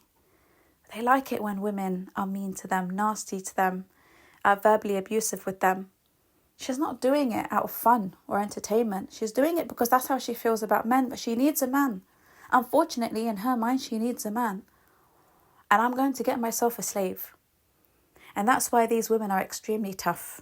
Women who are angry are tough women. They are the women who are angry and they use manipulative strategies to make a man a slave. Okay, it doesn't come naturally to most women. It only comes naturally to these types of narcissistic women because men perceive their value to be in the lack of access to that woman. Okay, so whoever catches that woman is the winner, right? He's the one who's won the challenge. So that's what happens in this race. And it becomes so toxic. And you have to be a very codependent man, very codependent, heavy codependent, toxic codependent, to be tolerating the kind of abuse an angry woman will put you through because she's taking her revenge on you. Okay, the revenge that she wanted to take on her father and brothers and everyone who abused her, it's being done through you. She feels satisfaction when she sees you hurt, when she sees you cry, when she sees you in pain, because in her mind she's thinking, yes, this is what you men deserve. This is what you men deserve. Have more of it. Have more of it. This is what I've always wanted to do as a child. I could never do it to my father because if I did it to my father, I'd be 6 feet under. And if I did it to my abusive brothers, there would have been an honor killing. And if I did it to my mother, she would have sent me back home. I can't do it to them. So I'm going to do it through you. You are my punching bag now. I know it sounds harsh. I know it sounds difficult to listen to. I know it's hard. But the sooner you realize what you're in, or what you could get yourself in, the better. Because wallahi, this could save your life. Okay? It's really important for you to understand that when a woman treats you badly for no reason whatsoever, it's because she's taking revenge on someone else or other people through you. Because she can. Okay? You allow her to do it. You allow this cycle of abuse to continue. And it's these women in particular who are quite harsh in the bedroom as well. Okay, they're the ones who are into like pain and BDSM and being whipped and slapped and spat on and God knows what else, right? So in the beginning, you're being sexually manipulated by her, even if it's just through text. And you're thinking, oh my goodness, I can live my real life fantasy of being a Mr. Grey. Instead of 50 shades of pleasure, she'll show you 50 shades of crazy, my friend. Being in Guantanamo will be a piece of cake next to all the torture this woman is going to put you through and the life you're going to have to live. Okay, I'm not even exaggerating. I'm serious. There are men who have become suicidal after dealing with a woman like this. Okay, because of all the hate that's being projected onto them. So that's the reason for that. Now, if they were sexually abused, the same thing will happen. Okay, they will be so disgusted at men, especially if an older man sexually harassed her or raped her when she was young. She may not tell you about it. You may find out about this sexual abuse years into your marriage. It's not something they like to open up about because of the shame. Okay, codependents are more likely to open up about it, but not narcissistic women. Narcissistic women will stay zipped about this. And it's another reason why a lot of codependent women don't get good men from the beginning, because men get horrified at this woman being subjected to sexual abuse and rape. It's too messy for them. Okay, they look at her and they think, you need therapy more than you need me. And so they don't pursue this woman for marriage. Again, they lay all their cards on the table from get-go and scare the man off. Now, I'm not saying don't be honest with people when you get to know them for marriage. You know, if this is something important, if it's not something you've dealt with in therapy, then it could be important that you mention this.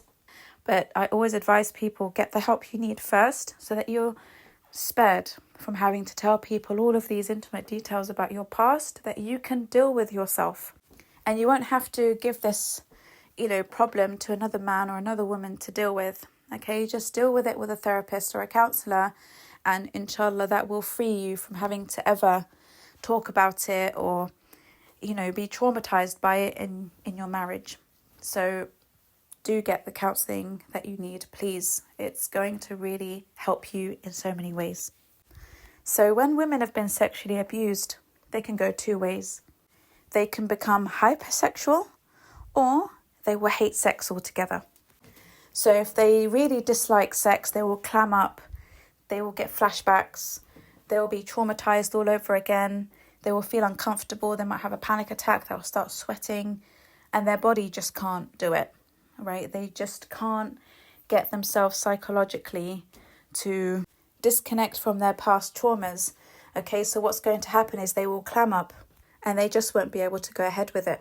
Okay, so these are normally empathic and codependent women. Now, the narcissistic woman will more often than not be hypersexualized. So she will want sex all the time. And it will become very irritating. Now, a lot of men might think, well, isn't that what every man wants? No. Ask a man who's living with that and he'll tell you that it can be a complete and utter nightmare. And the reason why she becomes like this is because she feels so damaged and so dirty from being raped or sexually abused when she was younger that she's just going to go all out with her sexuality. Okay, and that's why she becomes extremely promiscuous growing up. This is a woman who's been around the block many times because now she's like, stuff it, what have I got to lose? I'm already damaged, I'm already cursed, I'm already going to hell, so I might as well just jump on that train. And they become very promiscuous.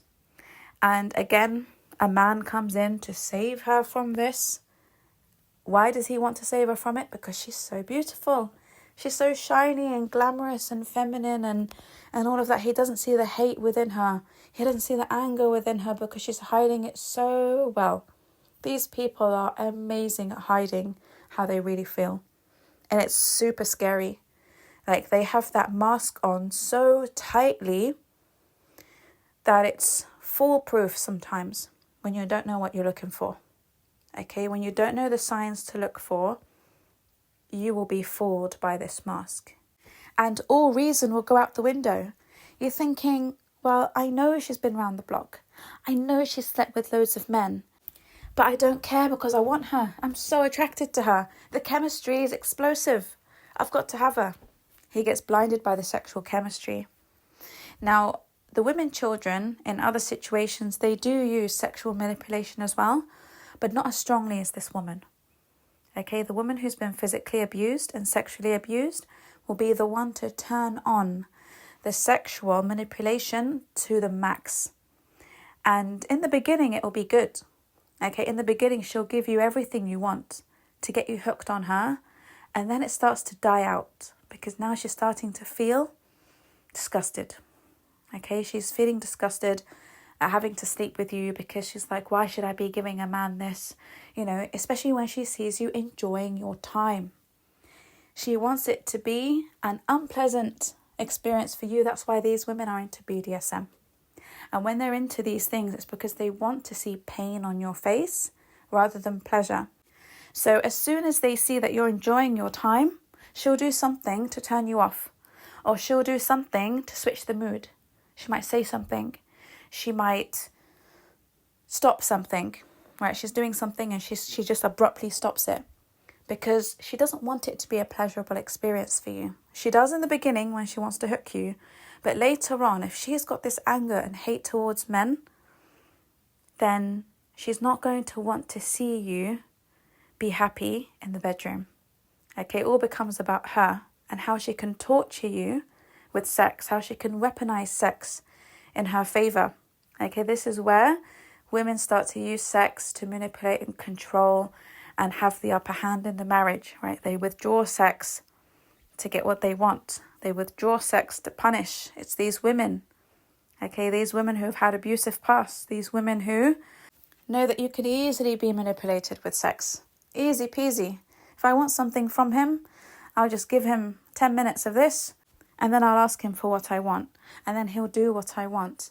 Because he knows when I withdraw it, it's a problem. Right? He goes through withdrawal symptoms. He's now craving it. He's addicted to it. She gets him addicted to it.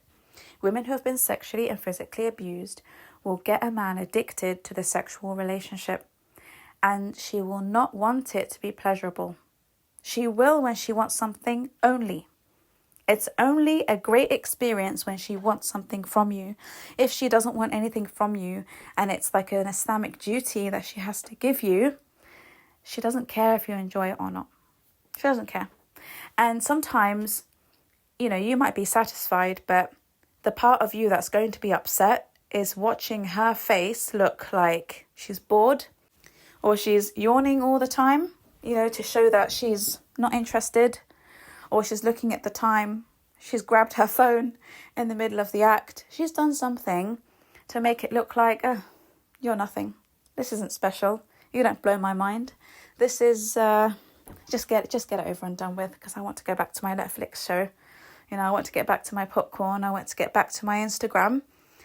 I want to post something. She will make you feel like that. So you might get what you need physically out of the situation, but you won't enjoy it because she's not present. And she's not present deliberately because she doesn't want it to be an enjoyable experience for you. Okay? So she makes you work harder.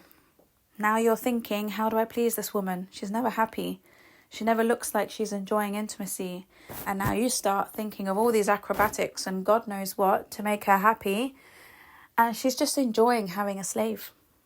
You are turning into a complete and utter slave because she's dangling a carrot in front of your face and the goalpost keeps moving. Right? It keeps moving. Nothing ever makes them happy. They're never satisfied. And it's done on purpose. Because she doesn't ever want you to reach the goalpost. She keeps moving it and it never becomes reachable. Nothing is ever good enough. Nothing ever makes her happy because she's not there for you to make her happy. She's there to take her revenge on you for her past. Okay, for the horrible past she had with men It's all being taken out on you. That's why I tell people all the time, don't be jealous over the new supply, because the new supply, who someone goes to, your ex not goes to, he's going to take out everything he lost in your relationship on her. And it accumulates and it accumulates and it accumulates. They just carry trauma, so the next person gets to deal with all that baggage. Okay, it's nothing to be envious or jealous of. He's taken the baggage from your relationship to hers, because there are things he hasn't dealt with. He hasn't dealt with not being able to hold a relationship together, or the best relationship he ever had or she ever had. They don't deal with these things. They just take the baggage to the next relationship, and the next person gets it worse.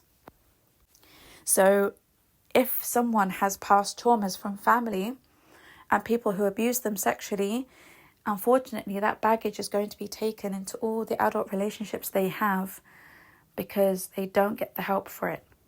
Sometimes they know they need help, but they don't want to get the help because it suits them to live this kind of life. They've got slaves, they are so powerful. Why do I need to get the therapy and I lose all of this? I lose being a victim. I lose being so manipulative. I love this. I love this kind of life. It suits me.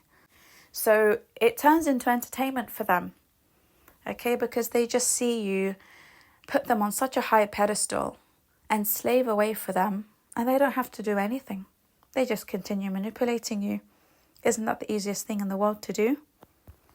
And women who tell you, narcissistic women who tell you about sexual abuse from the beginning, they tell you so that they can use it as a card to not have sex with you. Okay? So they might even lie about it, by the way. They might say to you, when I was younger, I was abused, sexually harassed, raped, whatever. So sometimes it's true and sometimes it's not. And the reason why they tell you up front and so early is because every time they don't feel like having sex with you, they will say to you, I've had a flashback, or my body can't do it, I've just remembered something, or they pretend to have a panic attack, or it's an exit card. Okay, they can use it as an exit card, and they know that there's nothing more you can do. What can you do? Khalas, she's having a panic attack, she's clammed up, she's still suffering from a trauma, what can I do to help? Blah, blah, blah. And she gets her way. Okay, that's the only reason why they tell you from the beginning, if they've gone through something like that. It's to activate your very deep level of empathy. And it's also for you to give them excuses when they can't be bothered with their wifey duties. All right? So it's messy, it's complicated, but this is how their brains work. This is what they do. And again, going back to the woman child who sees you as her father, she won't sleep with you that often because her psyche sees you as father. So it takes a lot for her to sleep with you and enjoy it and manage to break out of that psyche for a little while so that she can get what she wants out of the situation. They do it when they want something.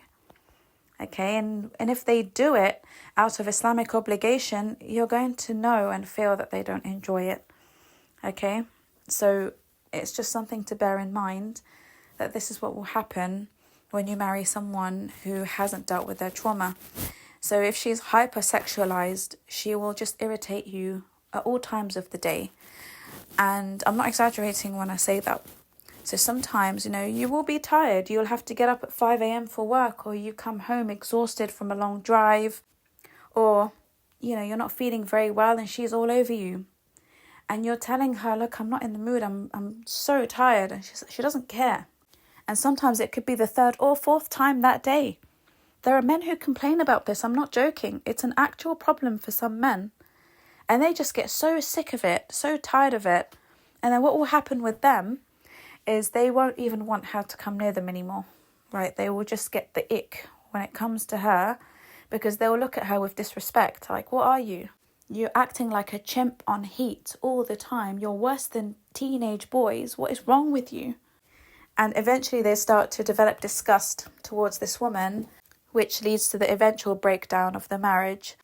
And usually it's the man who walks away from this situation because he's had enough. He just can't deal with all her dramas and all her problems and all her disrespect. He walks away and she burns the planet, okay, from rage. She goes into a huge rage over this. Like, how dare you?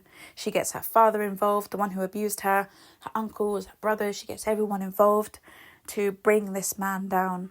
Okay, if you've got kids, you'll take the kids away. You probably won't see them for a long time. False allegations in court. She'll say that you raped her. She'll say that you did this and you did that. She'll call the police on you. So many things. She will take revenge on you, walking away from her before she could discard you. Okay, she will do that. And they're all the same. Okay, we're still talking about the woman child here, who has the mindset of a child, who cannot regulate her emotions, has no emotional intelligence, doesn't know how to express herself properly, there's no maturity. It's the same woman, but in different levels. Okay, different types, different experiences and different backgrounds. So this is the more malignant one. Okay, she's still a woman child, but remember when I said last time in the podcast that a man child can turn malignant with time? This woman can as well. So when you're dealing with the worst type of woman child, it's this one. It's this one. She will be the one who is unbearable. She's the one who's going to turn all your hairs grey. Okay, she's the one who's going to give you so many illnesses, so many health problems. And even the angels in the seventh heaven will feel your stress. Okay, that's how bad it will be. And they simply don't care. They get on with their lives. You know, they're always addicted to like series, Netflix series and movies and music. They love all of that because they love to copy toxic characters. That's why they're so addicted to these series. So you'll look at the series they watch and think, oh my God, she's actually like that character of that evil mother-in-law. And you realise she's actually copying everything she's doing. A lot of these people, they learn a lot of manipulation from series and movies and all of that. And sometimes music influences their behaviour as well. So always remember that it's actually quite common for women to turn narcissistic like this, especially if they come from this type of background. And even Allah subhanahu wa ta'ala tells us about this. He tells us about women when they take revenge and the false allegations, right, and the sexual behaviour and manipulation. Allah teaches us that in Surah Yusuf, alayhi salam. Okay, now He teaches us this because He wants men to be careful, that women know how to manipulate. They know how to get what they want.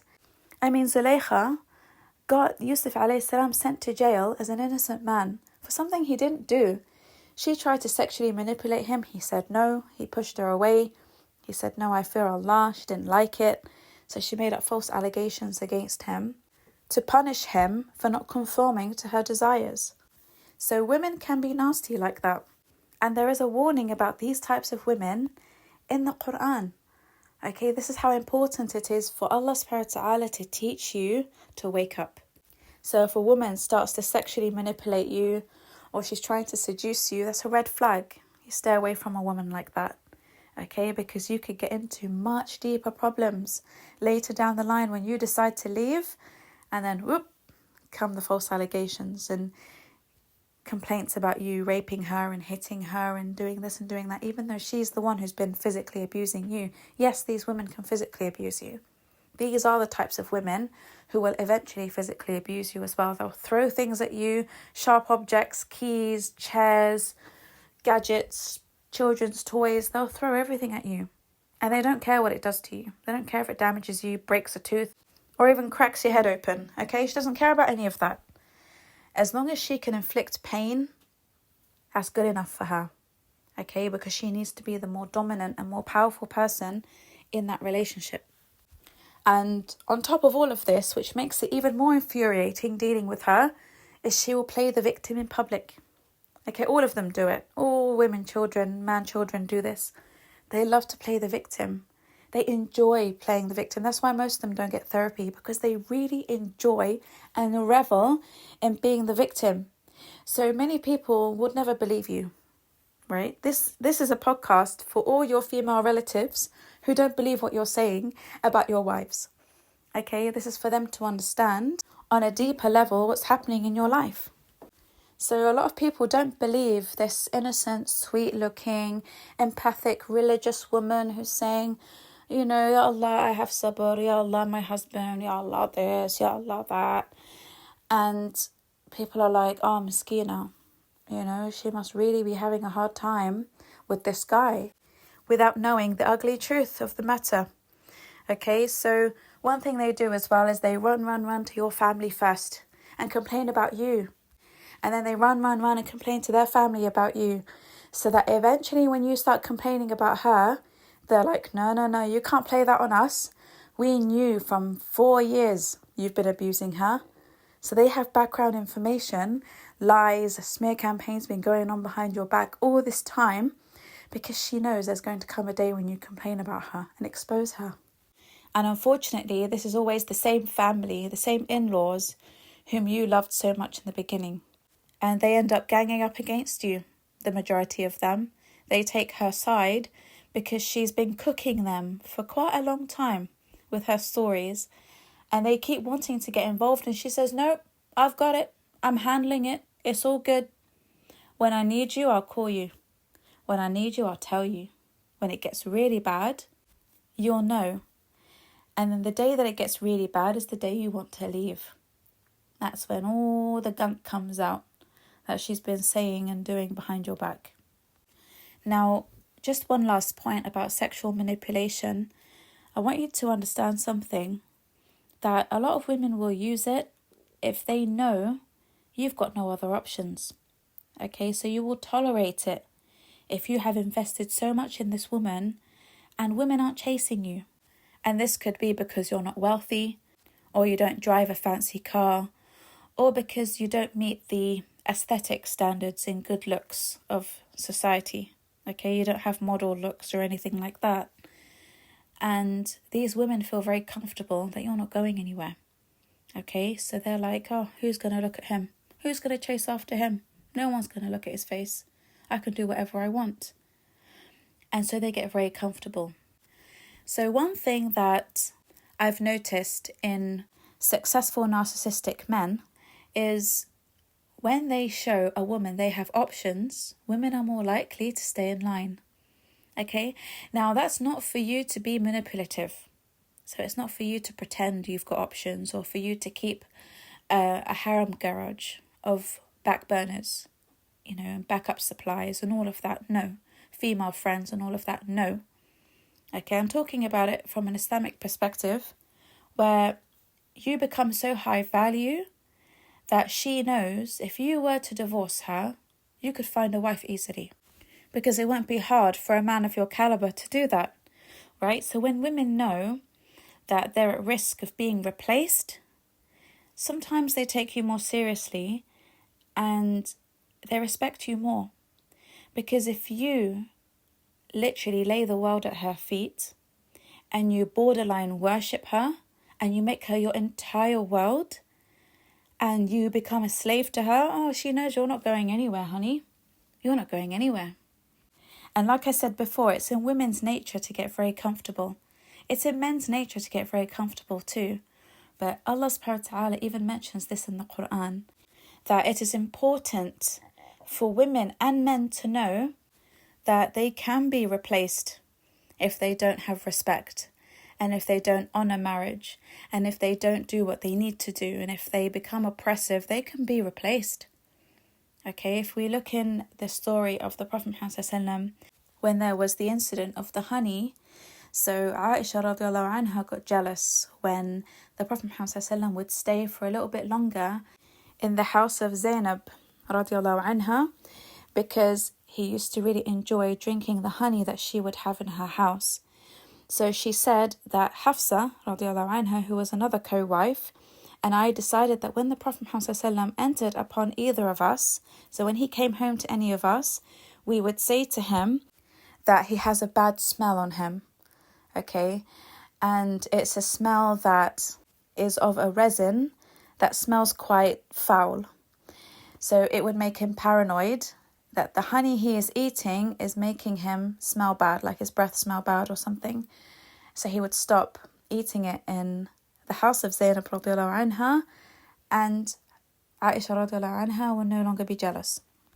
So in order for this to work, she needed another woman to convey the same message to him so that he stops. Okay, so it's not just paranoia, it's not just Aisha smelling things. No, someone else has said that too.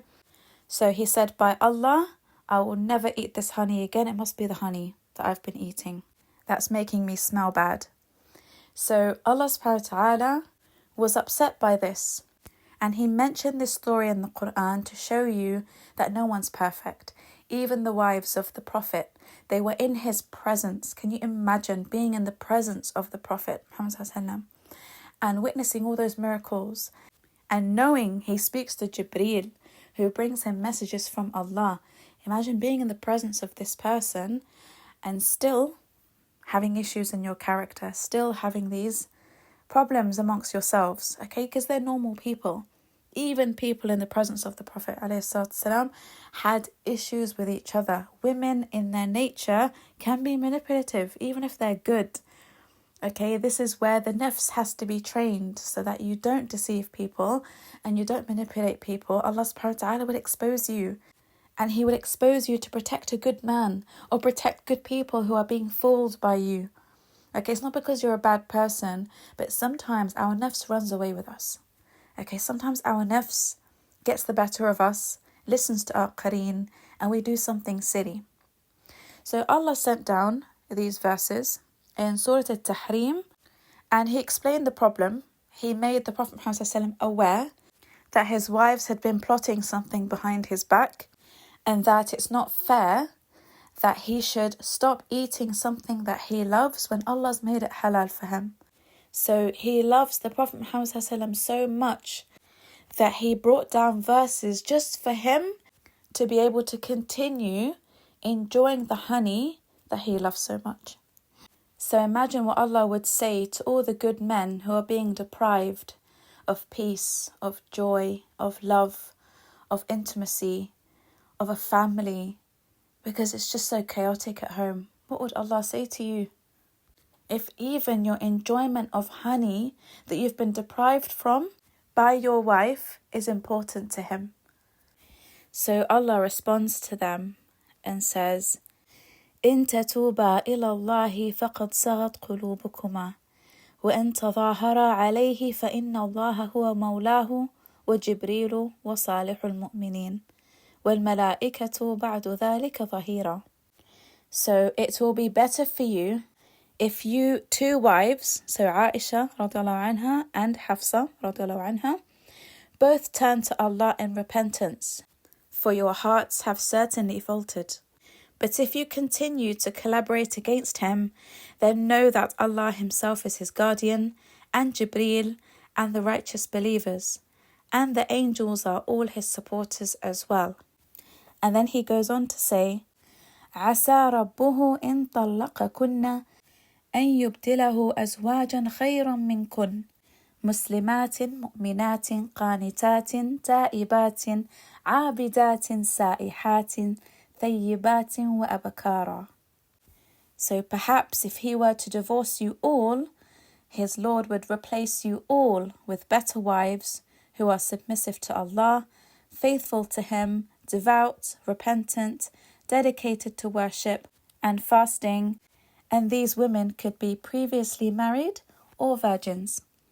Okay, so Allah subhanahu wa ta'ala is saying here that it's important for women sometimes to feel, and men, that if you don't have respect and if you're going to go behind my back and do all of these things, deceive me, plot against me and all of that, then you should be replaced. Okay, you should be easily replaceable. That's why it's important for you to be a high value person. Why did this scare the wives of the Prophet Muhammad ﷺ so much? Because none of them want to lose the status of being his wife, right? This is the most honorable status they have, of being the wives of the Prophet Muhammad ﷺ. Okay, so Allah warned them, I will replace all of you if you do not fix up and check yourselves, because you're not dealing with just anybody here. And this applies to all good men. It applies to all good women too. And boy, will I go to town on this one when I do my podcast about the value of women, because red pill men say that the value of women lies in their virginity. Well, Allah subhanahu wa ta'ala is telling the Prophet Muhammad ﷺ here that he will replace the wives with women who have been previously married or virgins, which means that they could be divorcees or widowers, single mothers. It doesn't mean that a woman's value lies in her virginity, because if it did, if it was important for a woman to be young and virgin and all of that, then wouldn't the Prophet Muhammad ﷺ be the most deserving of someone like that, of a wife like that? Absolutely. But a woman's value is not placed in these things. A woman's value is placed in her company, in her character, in her nurturing, in the love she gives, in the peace she gives a man. This is why I tell people, don't listen to red pill men. Wallahi, red pill men will get you into so much trouble. And red pill men can only catch themselves toxic people, toxic women, because empathic women don't go near them. So when they give men advice on how to catch a toxic codependent who will be a slave to them, or a narcissistic woman child, because they're all married to those same women. All their women are toxic. And if they're not toxic, those women have run away from those men, divorced them and run away, because life with them is unbearable. Okay, I don't know where they take their Islamic teachings from. It's come out of cuckoo land, because this ayah right here explains that no, the mindset of Muslim red pill men is completely wrong. And women too, red pill women. So don't listen to the rubbish that comes out of these people's mouths, okay? Because they are corrupting your idea of marriage, and you're chasing after the wrong people. You're marrying the wrong people because of what you see as value, because the people you look up to and listen to have told you that high value men only marry young virgin women, that high value men can marry the most beautiful women that they want. So now you start to understand that, okay, in order for me to be high value, I need a trophy wife. I need a woman who's never been married. I need a woman who's like this. Allah's telling you here that divorcees and widowers are also valuable to Him. Because if those women are God-fearing and they have good character, why should Allah dismiss them for the best of men? Why? If Allah Himself has not dismissed these women as being not good enough for even the Prophet, ﷺ, then who are these people to dictate and teach people that good men should never marry women who have been divorced or widowed or single mothers? Who? If the Prophet ﷺ himself married women who were previously married, and even if they were to be replaced, Allah will still replace them with women who are virgins and previously married. Okay, please, I can't tell you enough.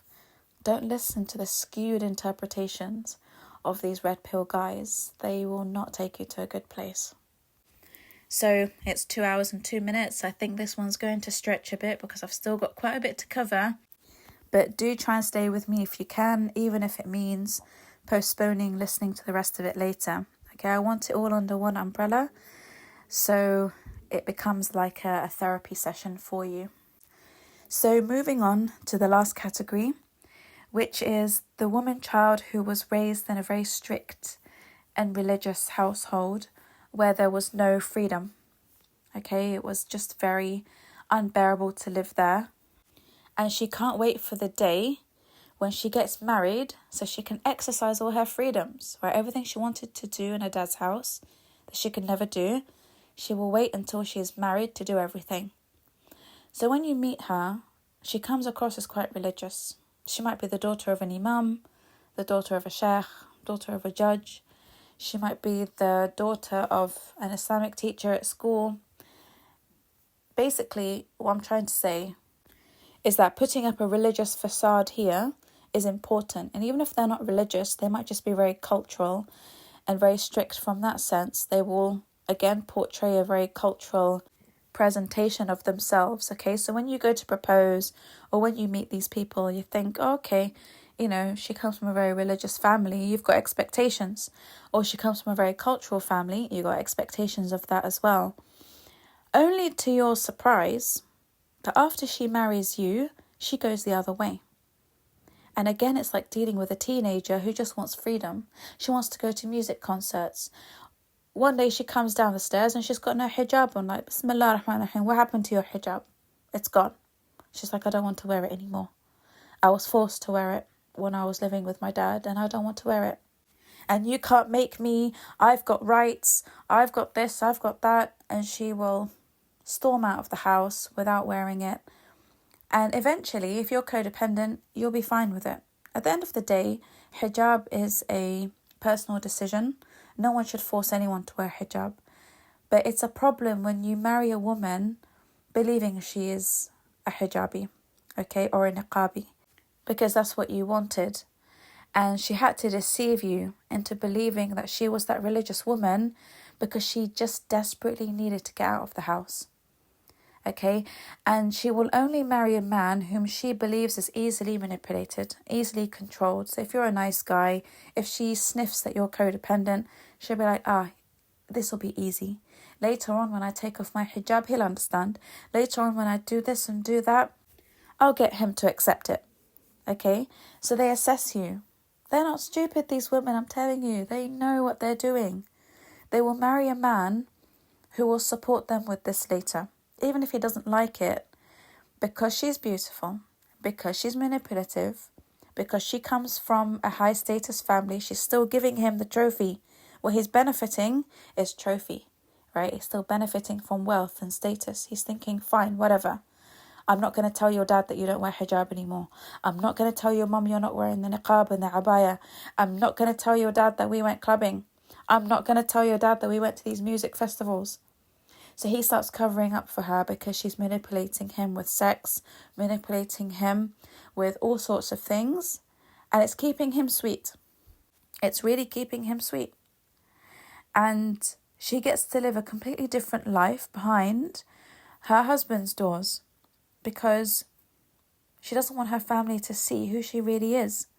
She doesn't want her family to see that she's atheist, or that she doesn't want to be a practicing Muslim, or that she doesn't want to wear the hijab. She was never ready for it. Okay? She does that because if it was to come out in public that she's rebelled and all of that, then it could cause her a lot of damage to her reputation. Because reputation for these people is everything. Okay, it's everything.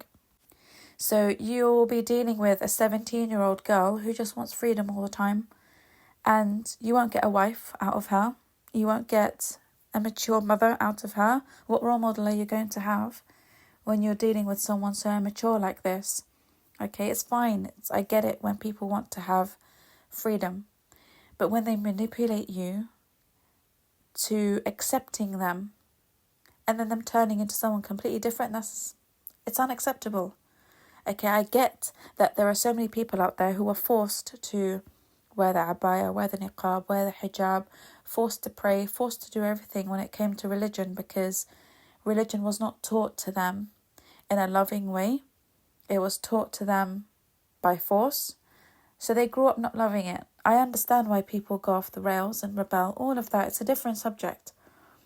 But when you manipulate someone into thinking that you're someone you're not, that's not right.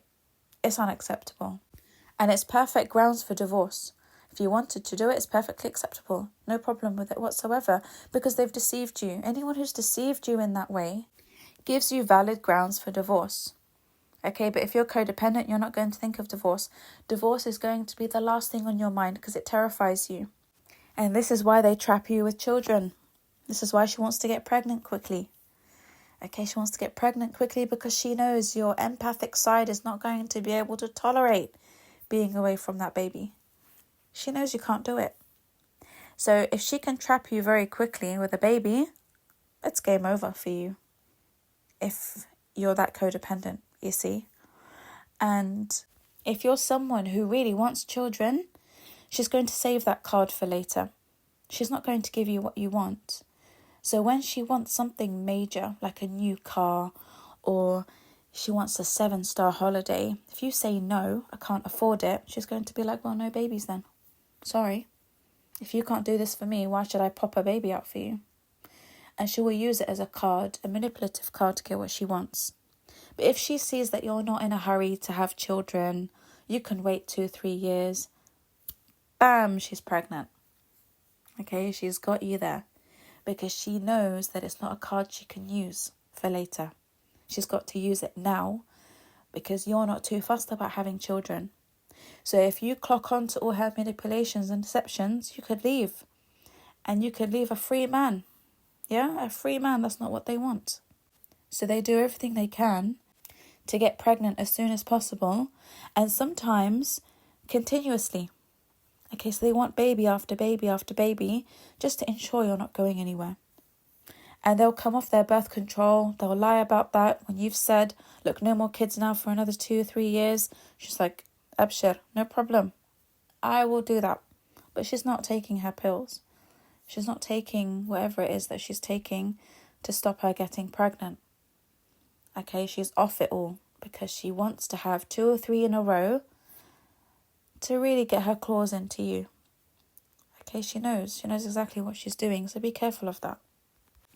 And when they make you work really hard for them, it's so that you can't leave easily. I told you before, the men who invest the most are the ones who find it really hard to leave. Especially if you've written a house in her name, or you've spent so much on her mahar, so much on the wedding, so much on the honeymoon. All of that's an investment. So if you've spent all that money, you're going to find it even harder to leave. If you've invested in her emotionally, you've opened up to her, all of that, it's going to be a cause for you to stay longer than you should with her. And she knows that very well. So these are the 4 types of narcissistic women children that you could be dealing with. Okay, and if you're dealing with all 4 in one, even Iblis himself is going to be scared of you. He won't even know how you're doing it. And he might even have pity on you after that. He might even leave you alone. It's like, it's enough. Because dealing with a woman who comes from all 4 backgrounds all at the same time is going to give him PTSD for life. I'll leave him simmering on the cooker. I'll come and check in on him in 20 years. See how he's getting on. Because it's not something easy to deal with. Now, I know I crack a few jokes here and there, but it's just to lighten the mood, honestly, because otherwise these would be so depressing. I want you to see the funny side of it sometimes. When you see the funny side, it doesn't seem as bad, okay? Allah gave you a way out. You are a man, okay? All you have to do is issue a talaq. You need to find the strength and the bravery to do it and get yourself out of these highly un-Islamic and toxic situations. Okay, if you need help with it, go to therapy, go to counselling, go to coaching, be coached through it. Okay, I do offer one-to-one counselling and coaching for men as well. I've helped loads of men, alhamdulillah. If you don't feel comfortable talking to a woman, then by all means go to a man, but get the help that you need. Okay, get the help you need, because it's not acceptable for a man to be in this situation when Allah's given you so much power to get yourself out. Okay, you've got to understand that. There is no victim story here. There can never be a victim story when it's easy for you to come out. It's harder for a woman to leave that situation because sometimes it's difficult for her to know where to go, where to get support from, who to turn to. But men are more self-sufficient. And Allah will ask you, why did you stay for 20 years in a toxic marriage to the daughter of Iblis? Why did you do it? You had a tool in your hands to use and you chose not to use it. Instead, you chose to entertain Iblis for the next 20 years and stay in your situation. Why? Because it's all been at the expense of your dignity and your health and sometimes your iman as well. It's all been chucked on the bonfire in this situation. Allah will ask you why you didn't exit a situation that you needed to escape from. Because if you meet Allah subhanahu wa ta'ala and your iman is very low and he asks you why is your iman low and you blame it on your wife, he'll say no, you can't blame it on anyone today. That was your choice to stay with her. You saw your iman was depleting. You saw your health was getting worse. You saw yourself developing illnesses. And your mental health was so bad you couldn't even raise your children properly. You were turning narcissistic yourself. That was your choice to stay. Why didn't you leave? Why didn't you get help? You'll be questioned about this. Because your iman is what will save you on the day of judgment. So if you're not protecting that by exiting a toxic situation so you can enter a better one that will help you grow your iman, you're going to be a loser on that day. You're going to be a loser. No one is worth that. And staying for the sake of the children will only make matters worse because The whole cycle is going to be repeated again. Perhaps you have a daughter who looks at your relationship with her mother. Okay, she might be the golden child. She might be the one who is absorbing a lot of anger, a lot of hatred. And then she goes and repeats the same cycle with another man. She turns into a narcissistic woman child. Because you don't have time to raise her. You're so stressed yourself. She's now neglected. She's now abandoned. Can you see how the cycle continues? That's what happens. Many daughters of codependent men who are completely run down, they're bulldozed by these women, have daughters who turn out to be like this. Just like their wives. Okay, especially if she's closer to her mother. She's going to be exactly like her mother. Stop continuing the cycle in your children. Wallahi, this is what's going to happen. You're going to do this to another man because you didn't have the space to raise your children in a more beautiful, peaceful environment. You're better off being divorced and living in separate homes where you can raise them with empathy and love and patience than having them under the same roof where you are instilling so many NPD traits in the children without knowing. Because they are taking them on as survival tactics. Okay, they're lapping them all up to get through life and to cope. It's a coping mechanism to turn narcissistic because it makes you tough, right? It makes you have this shell around you that makes you undefeatable, unstoppable. You're arrogant. You've got loads of pride and ego, and that protects you. So children who start developing narcissistic traits do so to protect themselves. That's why they become bullies at school, because they'd rather be the bully than be bullied. That's why they become rebellious at home. They'd rather be the ones who are dominant than be dominated. So they start to exercise these traits until they turn narcissistic themselves. And it's because you couldn't take a decision. Sometimes you've got to be brave enough and take a decision. Divorce isn't the nicest thing in the world to do, but if you're living with a woman like this, and she's not going to therapy because she's relying on you to save the day and be daddy, if she's relying on you for all of that, she's never going to do therapy. Why would she? She's never going to get out of this cycle. But actually what she needs is therapy and not a husband and not a father. She doesn't need a father replacement. She needs therapy for her wounds because you can never replace your father. It's not fair to marry someone on the basis they are going to be your father or your mother. It's not fair to anybody because they haven't been created to be that for you. You have a biological mother. You have a biological father or a stepfather or a stepmother. But when someone is looking for a wife or a husband, for you to know you're looking for a parent makes you a highly deceptive person. Because that person hasn't been created to fulfill that role for you. So when you realise that you have become someone's parent and they're not getting help for it, step out of that situation. Get out of there. Especially if you don't have children, get out of there. Because wallahi, it gets worse. And the pain you're going to feel of losing someone who you parented, I told you in the previous podcast, it hurts. Because like the empathic woman who's maternal, you've now developed a paternal bond to this woman. So it's like losing an adopted child. It's hard.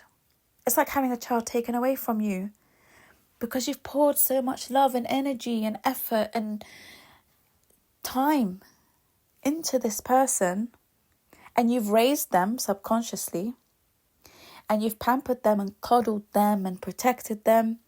So subconsciously, you now have entered the realm of being their father. So you've got a paternal bond that's hard to break. So it becomes really painful for that relationship to end. And she will reverse discard you. And you will have to walk away. Sometimes you don't want to walk away, but you have to save your dignity. And to save what's left of your self-respect. But damn does it hurt. I know. But it hurts so much because of the investment you've put in. Because of the dreams you had, because of all the deception you fell for, and the realization that it was all a lie, that it was all just in your head, that it was all just a made-up fantasy and it wasn't going anywhere anyway. She could never be the wife you needed. And she was only there because she needed something from you. She was never in the relationship to give. These people are not givers. You're the one who gives. You get nothing back. They don't invest in you back. Because in their minds, they're thinking, well, he fell for me because I'm beautiful, because I'm fun, because I'm, all over the place. And that's what he's going to get. You're not going to get anything more than that. You might not even get a cooked meal once in your life, in your marriage. You won't get much from her. Because to her, in her mind, it's good enough. You should be lucky to even have me. I'm this beautiful. Have you not seen all the men who've been falling at my feet?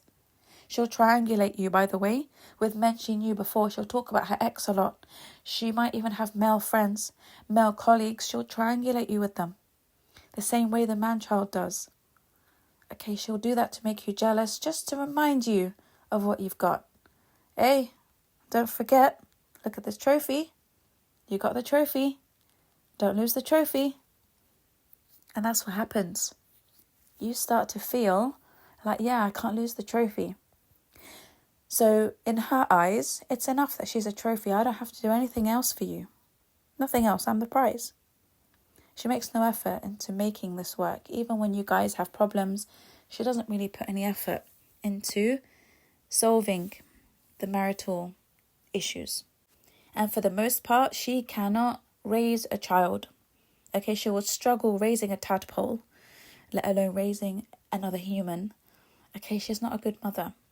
She struggles to be a good mother, and she is the type of mother who will mess up her sons in the future. Go back to my previous podcast, you'll understand. It's the narcissistic woman or the woman child or the toxic codependent who messes up her boys, especially her boys. And if she's an airhead Barbie doll, you can forget that if you've got girls. They're going to be just like their mum. You might get that one who'll pop up, the one who's quite geeky and she's very clever and she's nothing like her sisters and she loves Islam and she loves her books, and you might get that one that pops up. They do. But for the most part, the girls will be like the mother. And unlike the man-child, this type of woman loves to be the boss. The man-child loves to be led. He's a sheep. Okay, he can never be a leader. A man-child is always easily swayed left, right and centre by everyone's opinions. And he doesn't mind if a woman is dominant. He doesn't mind if a woman runs the show. If he pretends to be masculine and all of that, it's only because that's what he believes masculinity to be. So the man-child will dabble in all sorts of masculinity because he doesn't know what it is to be a man. Women do the same with femininity. They believe that being feminine is being promiscuous or being a Barbie doll or having loads of surgeries and looking like Kim Kardashian. Some people, they view being feminine as that. The same way a man-child will experiment with all sorts of ideologies about masculinity, and that's why they like red pill understandings of masculinity, because it suits them well. It kind of protects their dignity a little bit, but it still comes across as them being so childish and immature because half the time they don't know what they're talking about. Half the time they bring up Islamic texts that they can't even back up properly. Okay, they're all over the place. They still come across as being very immature little boys, but they like the exterior look of the masculine. Okay, so a lot of man children, they gravitate, especially Muslims, they gravitate towards the red pill understanding of masculinity because they dabble. They don't know what it means to be a real man. They've never had that role model, the same way women haven't had role models of how to be high value women. Believing women who've got dignity and class and culture and all of that. They don't know. Even basic manners they won't have because no one actually cared enough to teach them properly. They were only taught how to manipulate and how to use sex as a weapon and how to use their beauty to deceive men. And you'll always notice with these women as well is that they're never clear in what they want. So you're always chasing her. You're always running around in circles because she's never clear on what she wants. And she does that deliberately, so you keep working harder. Okay, she's never clear and exactly what she wants from you, because she knows that if you do it, that's game over. She now has no excuse to do what it is that you want her to do. So she beats around the bush, is very shady. It's all very grey area when it comes to what she wants. And you say to her, just tell me what you want. What is it going to take for me to make you happy? What makes you happy? I don't know. She never knows what to say to you. She can never give you a clear answer, because she knows if she gives you a clear answer, she can no longer wiggle her way out of her duties and responsibilities. Okay? So she pretends not to know. She doesn't tell you straight, or she just plays dumb. Oh, they love playing dumb. All of them, men and women, they love playing dumb. And you will tell them in 100 different ways, in 50 different languages, what it is that you need from them, and they still don't get it. It's not because they don't get it. They're pretending not to understand, because they don't want to do it. They don't want to do it. Because I'm telling you, if you told a chimp everything you told them, what you need from them, the chimp will start speaking in English as well and start doing the things that you need from your wife. So I'm just going to whiz through a quick list that I put together of things that these women do at home behind closed doors, and I'll end it there, okay? I know it's 2 hours and 25 at the moment, but please bear with me. We are nearly at the finish line. So these are the things they do. So they will future fake you, so that you have hope in getting what you need from them one day, but they never intend to fulfill promises or do the things that they said that they would do. And they're irresponsible, so even if you need them to feed a cat, they'll forget. If you need them to drop something off to the neighbour, they'll forget. And they just don't know how to deal responsibly with money, so they're very reckless with money. They will spend like crazy. Okay, they don't care how it affects you or the family budget. They are reckless with money. They don't know how to raise teenagers at all. They're always fighting with their daughters. So if she hasn't put her daughter on a pedestal, she will always have issues with her daughters, and her sons will not like her. Okay, so the teenage phase is the worst for these types of women, because they don't know how to handle young adults at all. They are always bored. Okay, they always need entertaining. And they are always addicted to other people's lives on social media. So they always want to know what people are doing, what people are up to, what she's wearing, what her makeup's like, who she's dating, who she's married. They want to know the ins and outs of everyone's lives. And like I said before, she's very controlling. So unlike the man-child, she's the one who wants to wear the pants in the house, and he is the one who's easily led. So he's going to really hate being the leader and a provider and all of that. Now, the woman-child will not be the provider in a relationship. She will always benefit from you financially. Every woman-child will be out to benefit you financially. She will marry you for your money without any hesitation. Okay, that's all four of them. All four categories will marry you for your money. So more often than not, you will not find these women with anyone who is broke. Even if you're very good looking, she's not going to marry a broke man, because she's looking for someone who can relieve her from loads of things. Okay, money is always the top need for this type of woman. And she's also very petty. Okay, she will create arguments over the pettiest, stupidest things, just to drive you insane, just to drive you up the wall. I have a whole podcast about this, okay, about the narcissist pettiness is a satanic ploy to drive you insane. Do listen to that one if you haven't already, because pettiness is something they use and do a lot to exhaust you. Okay, so alongside all the gaslighting and the lies and the manipulation and the deception, the pettiness is just the sauce on top. Okay, just to make it all more exciting for them, because they are enjoying this show. They are enjoying seeing you lose your mind over all of this, okay, especially when they want to punish you. Oh, the pettiness plus gaslighting plus manipulation. Yeah, it's going to be a wonderful evening.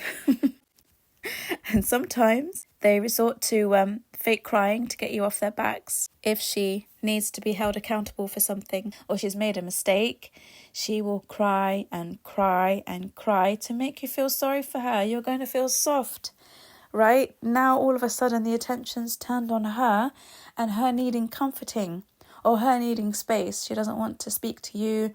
She'll project everything onto you, turn the tables around, and now she's the one who is upset and wants to be left alone. Okay, so the waterworks are always used to manipulate a man who is quite soft. And as we already know, she's very unstable in many different ways, like the man-child. You can apply many of these to the man-child as well. And she is also a fake friend, so you'll notice that she gossips about her friends a lot. So she's nice to their face, but behind their back, she talks so much rubbish about them, and it disgusts you sometimes. Like, you look at her thinking, I wish they could hear what you're saying about them so they could cut you off as a friend, so they never speak to you again. You will start feeling sorry for her friends, okay, who are the victims of her backbiting. And that's why she doesn't have many friends, okay? She always loses her friends. She can never stay in jobs. She can never stay in committed relationships with other people. She's always got problems and dramas with others. And she always wants you to be there for her, but she's never there for you. She shames you for your mistakes and blames you for everything, even when it's her fault. She finds it very difficult to say sorry, and she will guilt trip you if she wants to get her way with something. Okay, she might even drag something up from the past to remind you why she's doing this or acting a certain way. Okay, but if she makes a mistake, so for example, if you catch her talking to another man, or if you catch her cheating or something like that, she will just turn on the waterworks. And she'll be like, I'm so sorry, I didn't mean it. And I'll tell you honestly, if she's a real woman-child in category number 2, where she was neglected and abandoned, then she really will feel bad for cheating on you, because she can't explain why she doesn't feel attracted to you, because she sees you as her dad, and why she feels attracted to other men, and why that becomes her weakness and her temptation. So she doesn't want to feel that way, but she gets dragged into the narcissist swamp when being with you sometimes, because it's exciting for her. And the men whom they betray you with are always narcissists. Okay, they're always narcissists. And I'll make it a point to mention here, like I mentioned with the man-child, a lot of these women are closet lesbian as well. Okay, so especially the one who hates men, the one in category 3 who went through sexual abuse, physical abuse, she is the one who is most likely to be closet lesbian, because she really does hate men and doesn't enjoy being with a man, but she feels like she has to be with a man so she can gain the benefits she's trying to reap from you. Okay, so many of them have strange relationships with other women, and it's usually because they have, that going on between them. So I find women who spend too much time with their friends, or men who spend too much time with their friends, odd. So many of these women, children who are narcissistic are bisexual. So if they're not completely closet lesbian, then they will be bisexual. So they'll be attracted to women as well, especially if you find them to be obsessed about women's beauty. Okay, if they admire women so much and they love looking at pictures of women more than pictures of men, like, muscly men and all that, and models, if they're more obsessed about women, then there's a high chance that that narcissistic young woman could be into women as well. Okay, just something for you to keep in mind. So another thing they don't do is self-reflect. They hate self-reflection. They don't like being alone. And if they like being alone, it's just to escape their duties, okay, as a wife. So men are like this too. They will go to their man cave, their little place where they like to zone out whenever the wife wants them to do things like take out the bins and do the chores. They just disappear at that time. So the only time they like to be alone is when you ask them to do things for you. They hate it when people ask them to do anything, because in their minds they want to be served and they deserve to be served, and you owe them compliance and to be worshipped and to be served, okay? They want that, like the man-child does. The woman-child is very similar, okay?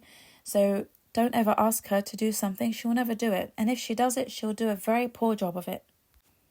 Because secretly, they want the single life. Okay, they really yearn for it. They grieve over the loss of it, even though their situation is far better with you, but they don't like being committed to anything. They're so emotionally closed off. They don't like to open up. And it's almost like talking to a brick wall sometimes, because on most of their days, they don't want to be in a relationship.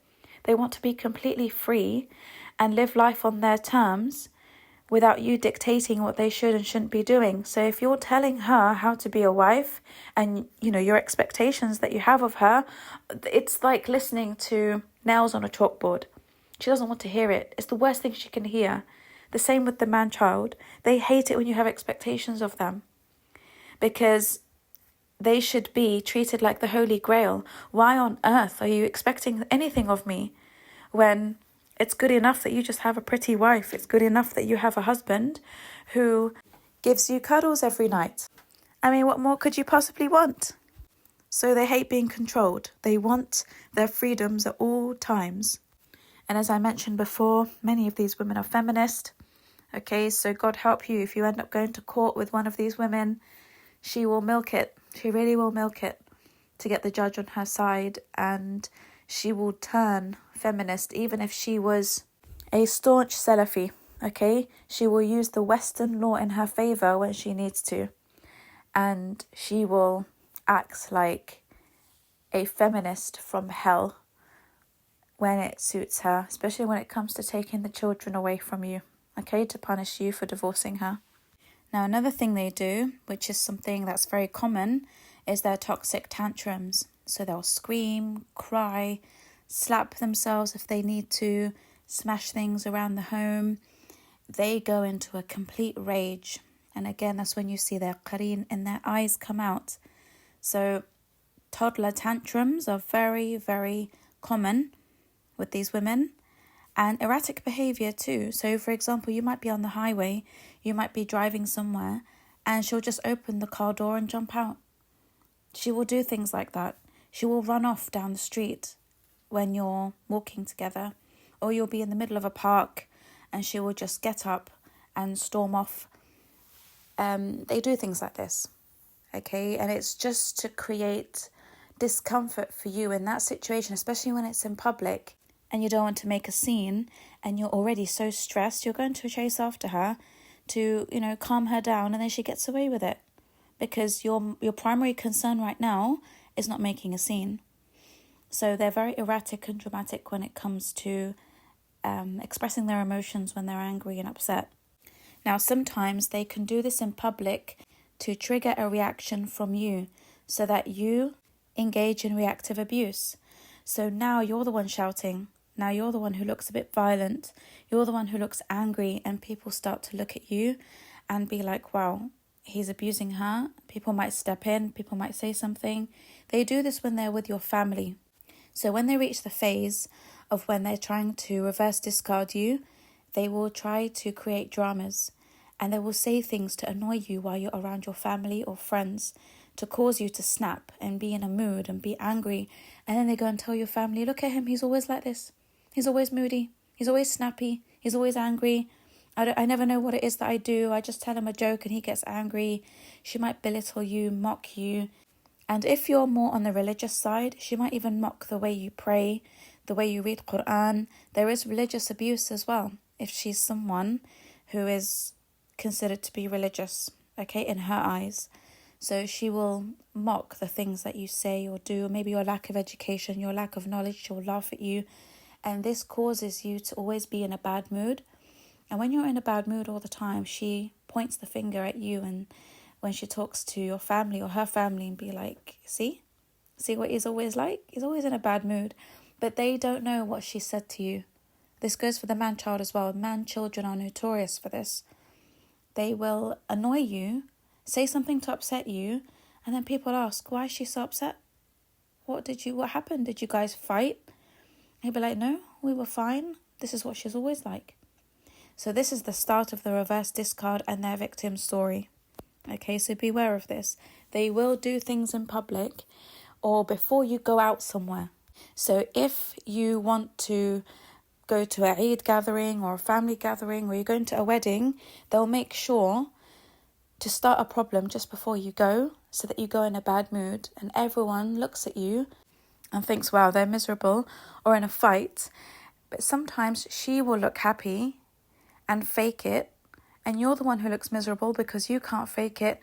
So it just gets people talking. You see, oh, look, she's such a lovely woman. He's so lucky to have her. Why is he always so miserable when he's with her? Okay, so if she's painted a victim story, she will know how to portray that very well.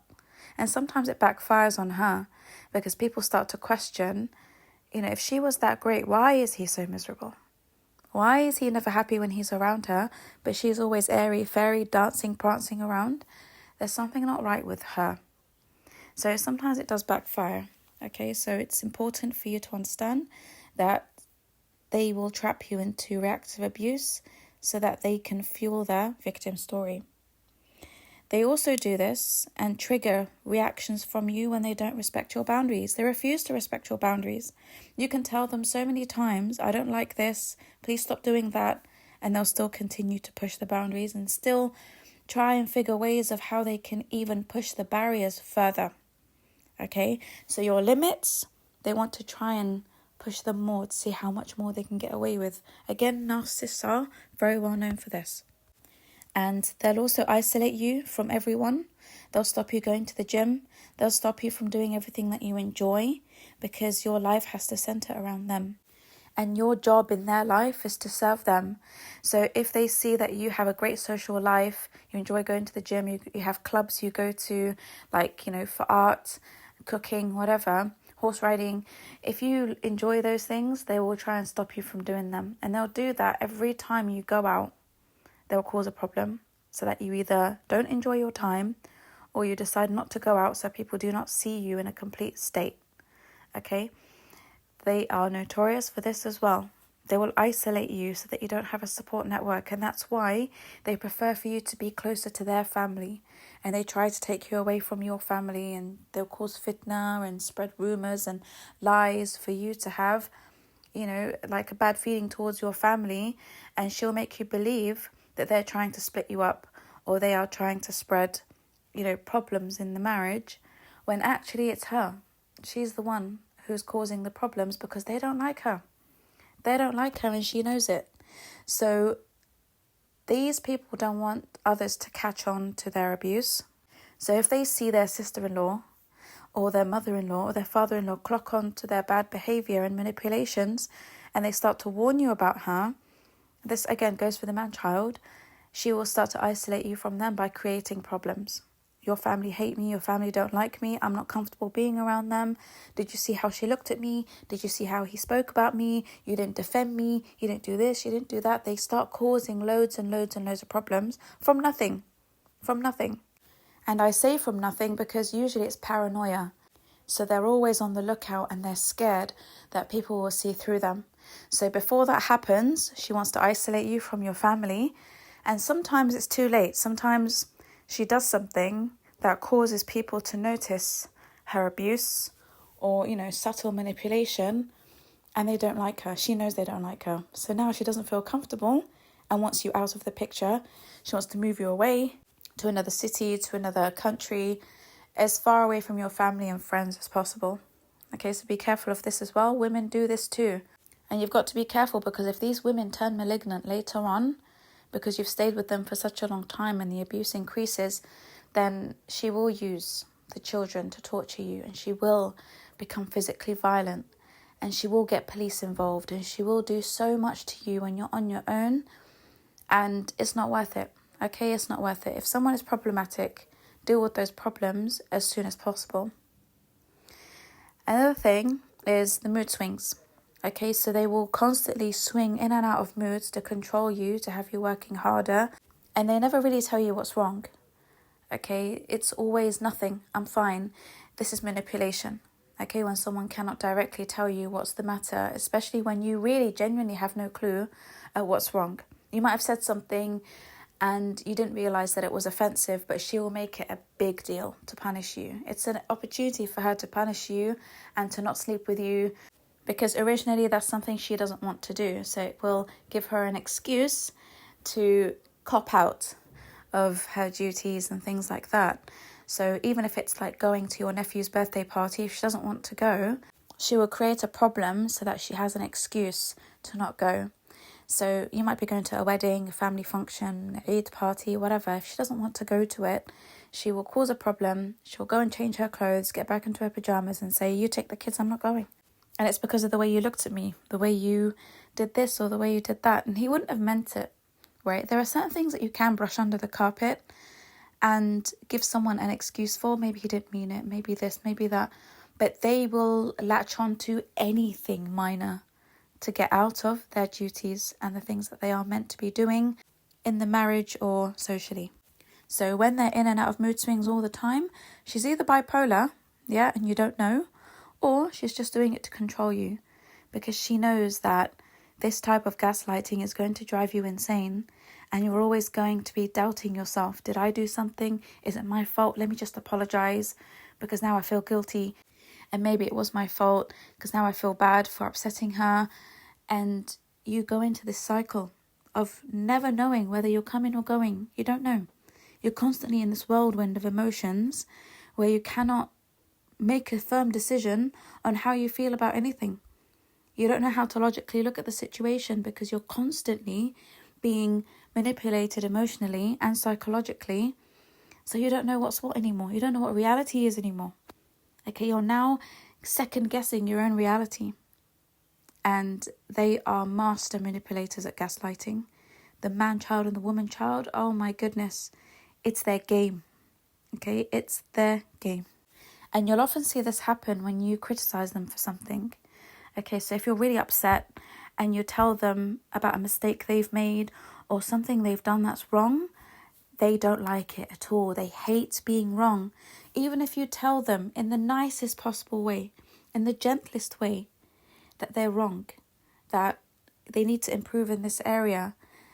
It could be a very small criticism about something and they just don't take it. They don't take it well at all. Their ego takes a hit at any criticism, even if it's done in the most loving way.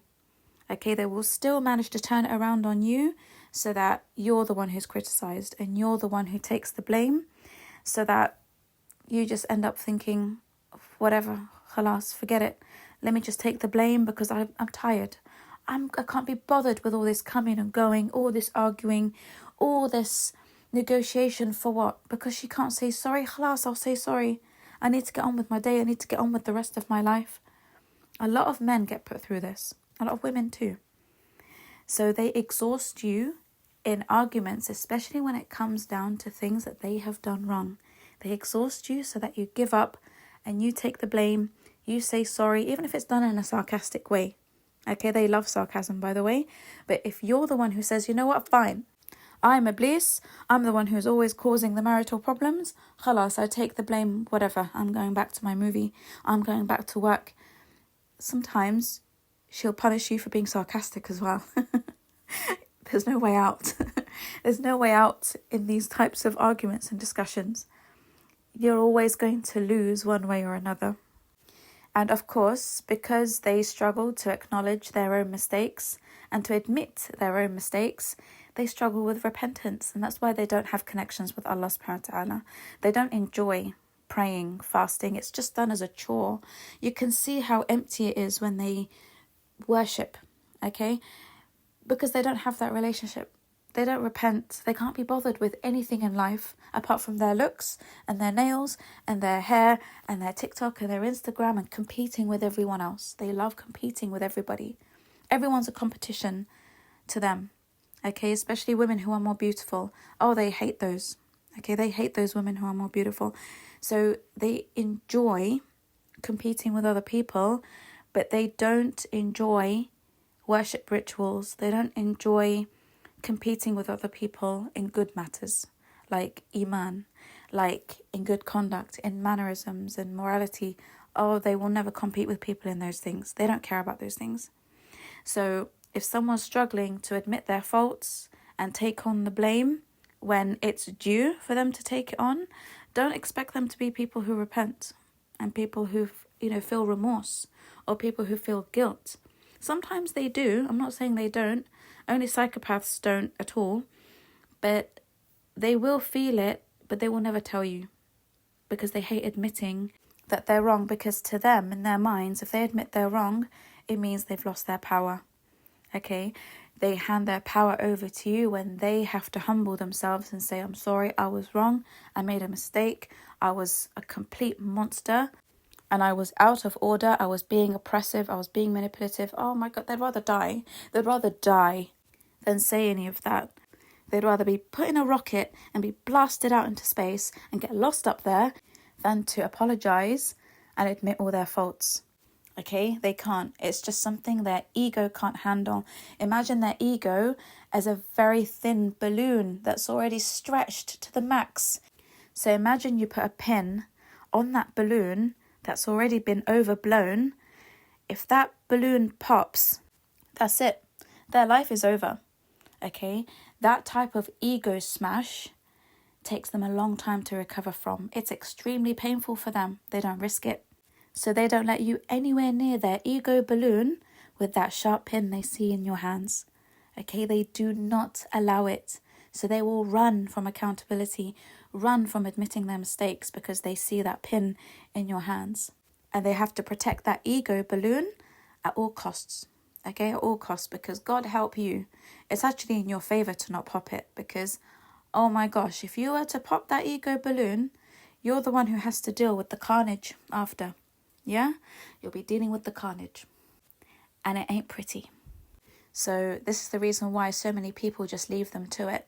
They leave them and their ego balloon to hug each other, right? You see when a child hugs their balloon, like it's fine. Yep. You keep that ego balloon to yourself, but that's how they feel. They're so protective over their ego. Just imagine them hugging their balloon and protecting it at all costs from being popped, like any child would, because they're children. And imagine if it's a helium balloon and it's a windy day and the child loses their grip on the balloon string and it flies off into the air and it disappears. If you've got children, you'll understand what I mean. When they have a tantrum over something like that, they will cry, scream, and they will not relax until you get them another balloon. So they will continue having a meltdown until their ego is recovered. Okay, they get another balloon that's inflated, another one they can hug and keep hold of. It's the same concept with narcissists. When you look at it that way, you'll understand what I mean, because any loss of ego is a disaster. It's a crisis for a narcissist. So when they lose it into space, it's a problem, because now they're thinking, how on earth am I going to get my ego back? I need my ego to survive. I need my pride to survive. Someone out there, get me another damn balloon. And the child will only relax, will only be happy again. You can wipe away those tears when you present them with another balloon. It's okay, Baba, here's another balloon. It's fine. So you've got to be careful when you deal with these people. They are extremely fragile. And because they care so much about how they present themselves and what they have and don't have, they are always materialistic people. Okay, so that's why you have the stereotype of the Barbie girl being very high maintenance and man-children loving their fast cars and their designer gear, and that's all they care about. Okay, they only care about money and looking good and, dressing well and, spending all this money on procedures and surgeries and all these kinds of things to make themselves look better and improve their aesthetics, right? So that's why they're highly materialistic, because narcissistic people are very attached to the dunya. When you're not a spiritual person, you will be highly attached to the dunya and you will hold on to it with everything you've got. So these people attach their self-worth to materialism. So when they don't have it, they feel like they're worthless. They feel like they're nothing. So money helps them to look good and have a better life. And that's why women gravitate towards men who are wealthy. If they're narcissistic, women, children, because they're thinking, who's going to fund all my beauty procedures and all my plastic surgeries? Who's going to fund all of, my Gucci's and Pradas and Chanel's and everything? they need someone to fund all of that so that they can continue feeling good about themselves. And there's nothing wrong with a man pampering his wife in this way, but when that becomes the sole source of supply for a woman, she's going to neglect everything else about that man. She's going to neglect her duties, responsibilities. All she will care about is, what can he buy me? What can he provide for me? Am I going to get the luxury lifestyle? If you're not going to provide it for me anymore, I will reverse discard you and I'll go and find someone better. So they don't want to feel disgusting by leaving you because you've lost your job or because you can no longer afford the luxury lifestyle they're accustomed to. So they know it's wrong to leave someone on that basis, so they will reverse discard you. And they will just start creating so many problems until you get fed up and you ask them to leave. Or you walk away. And then they'll say, well, it wasn't me who wanted a divorce. He divorced me.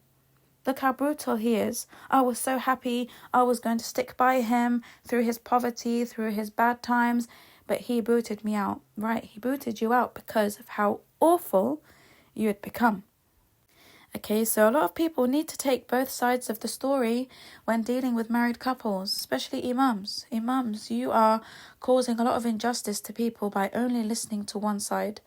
And it's always the person who is running to the imam first to give the victim story, or to the sheikh or to the judge. It's not fair.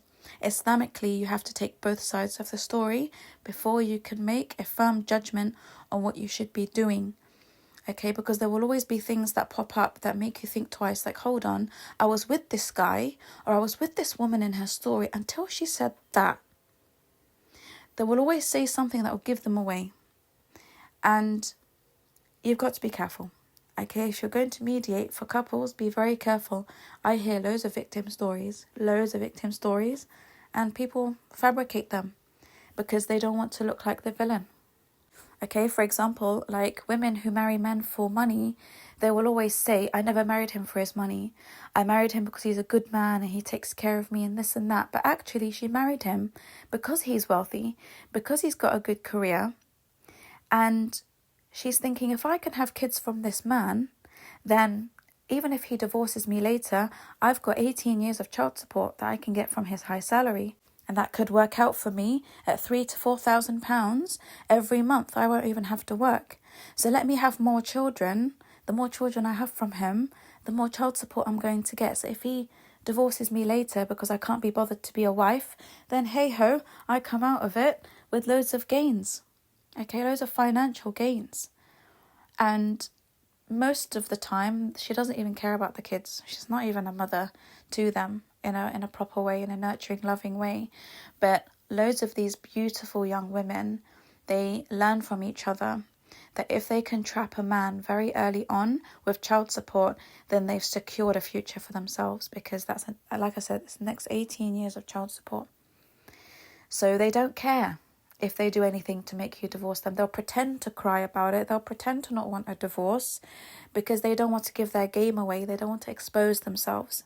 So they pretend to want to make the marriage work. But actually, now they've got the kid, they don't care.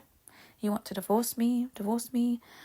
I'm good now. I can keep the house. I can do this. I can do that. I can go to the court and get everything I want. Men, you've got to be careful. You've got to be careful. Don't jump into a civil marriage with any woman until you're 100% sure about her. And the same goes for women as well. So many women have been locked into civil marriages with men and they've really struggled to get out as a result of not being able to pay solicitors, or because the process is so damn long that you're stuck with an abuser until they have mercy on you. The Islamic divorce is much easier to deal with, and I never encourage people to jump into a civil marriage unless you are at least 80% sure that you can trust this person. Okay, even the 20% is a lot. So just take your time and don't jump into it. And, you know, women might say, yes, but this protects us and this and that. But yeah, you've got to be someone who a man feels safe to be around if you want the civil marriage done. I get that a lot of women want that for their own protection, because a lot of men are deadbeat and they will run off and they will not pay child support and they will not care about their duties as a father and all of that. So I get why a lot of women want to secure that for themselves, but you have to be a woman who gives a man enough reassurance that you can be trusted, and you need to give him the space and the time to trust you, and the same goes vice versa. So men who pester you for a civil marriage, never jump into it and do that. Never do that. And alhamdulillah, it was one of the best decisions I made. When I got married, I didn't have a civil marriage, and I managed to get out of my situation fairly quickly because I was only dealing with an Islamic divorce. But he pestered me a lot to do the civil marriage, and I just didn't feel comfortable doing it. There was something inside me telling me, don't do it, don't do it. So if you get that voice telling you to not do it when you meet someone or in the early stages of marrying someone, please listen to it, because it could save you. Okay, it could save you a lot of heartache and also financial losses. So, oh my goodness, it's 3 hours now, but I'll just make the last point. And that is, women, children who are narcissistic, and also the malignant narcissistic women, really fear aging. So you'll notice that they have an obsession with staying young, but narcissistic women always age quicker than empathic women. Okay, so true empaths who are real believers and empathic from their hearts always look much younger than their age. And narcissistic women are the opposite. They look older than their age, and it's because of the darkness within them. Okay, it's because of all of the negative emotions and the traumas and the hate and the jealousy and bitterness and envy and all of that they have within themselves that they project onto other people. All the stress, all the raging, all the screaming, all the dramas, all of that ages them, and they don't see it. And that's why they're obsessed with plastic surgeries. It's only the narcissistic women who are so fearful of losing their looks. Okay, now there are codependent women who do that as well. They do go for surgeries and procedures, but that's because their husbands have completely crippled their self-esteem. I'm going to do another podcast, inshallah, about codependence. But narcissistic women who do it out of their own choice, even if they're beautiful, they decide that, no, I want to be more beautiful, so I'm going to do all these surgeries. They always look older, and they do these surgeries to patch up their aging looks. Okay, so that's why when they're in their 50s and 60s without plastic surgery, they look terrible. They look really bad because of all the darkness within them. Okay, all their qareen issues, all their spiritual issues, and the fact they have no deen in their life. Right, they've got no connection with Allah. They have no spirituality. All of that drains the youth from you. So it's just something that I've noticed with both narcissistic men and narcissistic women. They don't age very well, and if they do, it's because of surgeries. It's not because they've aged naturally that way. So I hope that's helped you. Inshallah, I'm so sorry this has gone over 3 hours now. I did not expect it to be this long, but the narcissistic woman child is a very complex character. She's more complex than the man child. And like I said, I wanted to have it all under one umbrella in this podcast, so you can always refer to it. You can use it as a counselling session. You can use it as therapy for you to understand and make notes and, listen to it in bite-sized chunks so that you can process it properly. If anyone needs any one-to-one counselling and coaching, please reach out to me. I've got my email below. Do like the podcast if it's helped you. Please share it with other people whom you feel could benefit. Do subscribe to my newsletter. Do subscribe to this channel so you can get notified about the podcast that will be released, inshallah, in the future. Do grab a copy of the book, The Muslim Narcissist, if you haven't already. Thank you so much to everyone who has listened until now and who really enjoy listening to my podcasts. I really love that so many of you enjoy listening to them. I hope they're not boring, and that inshallah you will only heal and grow from here, whether you're a narcissist, codependent or empath. And if you have any questions, you're welcome to drop them below in the comment section. Or if they're private questions, you can always DM me on Instagram or send me an email and I will get back to you, inshallah, as soon as I can. But please bear with me when it comes to responses via email, because I do prioritize clients. And on that note, I just wanted to share something funny with you, because I did receive an email last week from someone who listens to my podcasts, and they had a question. They said to me, how many times have you been married? Because it seems as though from your podcast, you've been married to 20 different people with 20 different personality disorders. because of how much you know about them in detail, like you've lived all our lives. So he was asking, how is this possible? And I just responded to him and I said, mate, wait until you hear the one about the woman child, because I promise you, you're going to believe that I've had 4 wives as well. So I really am glad that you can all relate to my podcast. I'm glad that I can give you an accurate representation of all of these personality disorders and problems. And it's because of my experiences in dealing with clients. It's from things that I've been through in my life. It's from speaking to so many people that I've managed to gain an accurate understanding and insight from when I've studied their relationships. So it's all been brought together as well by the Islamic perspective that I've really dived deep into in order for you to make sense of everything. Okay, so I'm really glad that you're finding this channel beneficial. I know the podcasts are long, but these have been made for people who want to heal. So if you can't sit through a podcast between 1 to 3 hours, then you're going to really struggle with therapy, okay, and getting the help that you need, because a lot of time needs to be invested into seeking correct knowledge and understanding everything that's happened to you, okay? So I promise, right, that's it. I'm going to leave it here now. And I hope that I haven't completely put you off marriage. And I do wonder if some of you have started making arrangements already to move to another planet. So, don't freak out so much if you're not married yet. Just, understand that you need to heal from your traumas and inshallah make so much more effort so you become a high value, empathic person.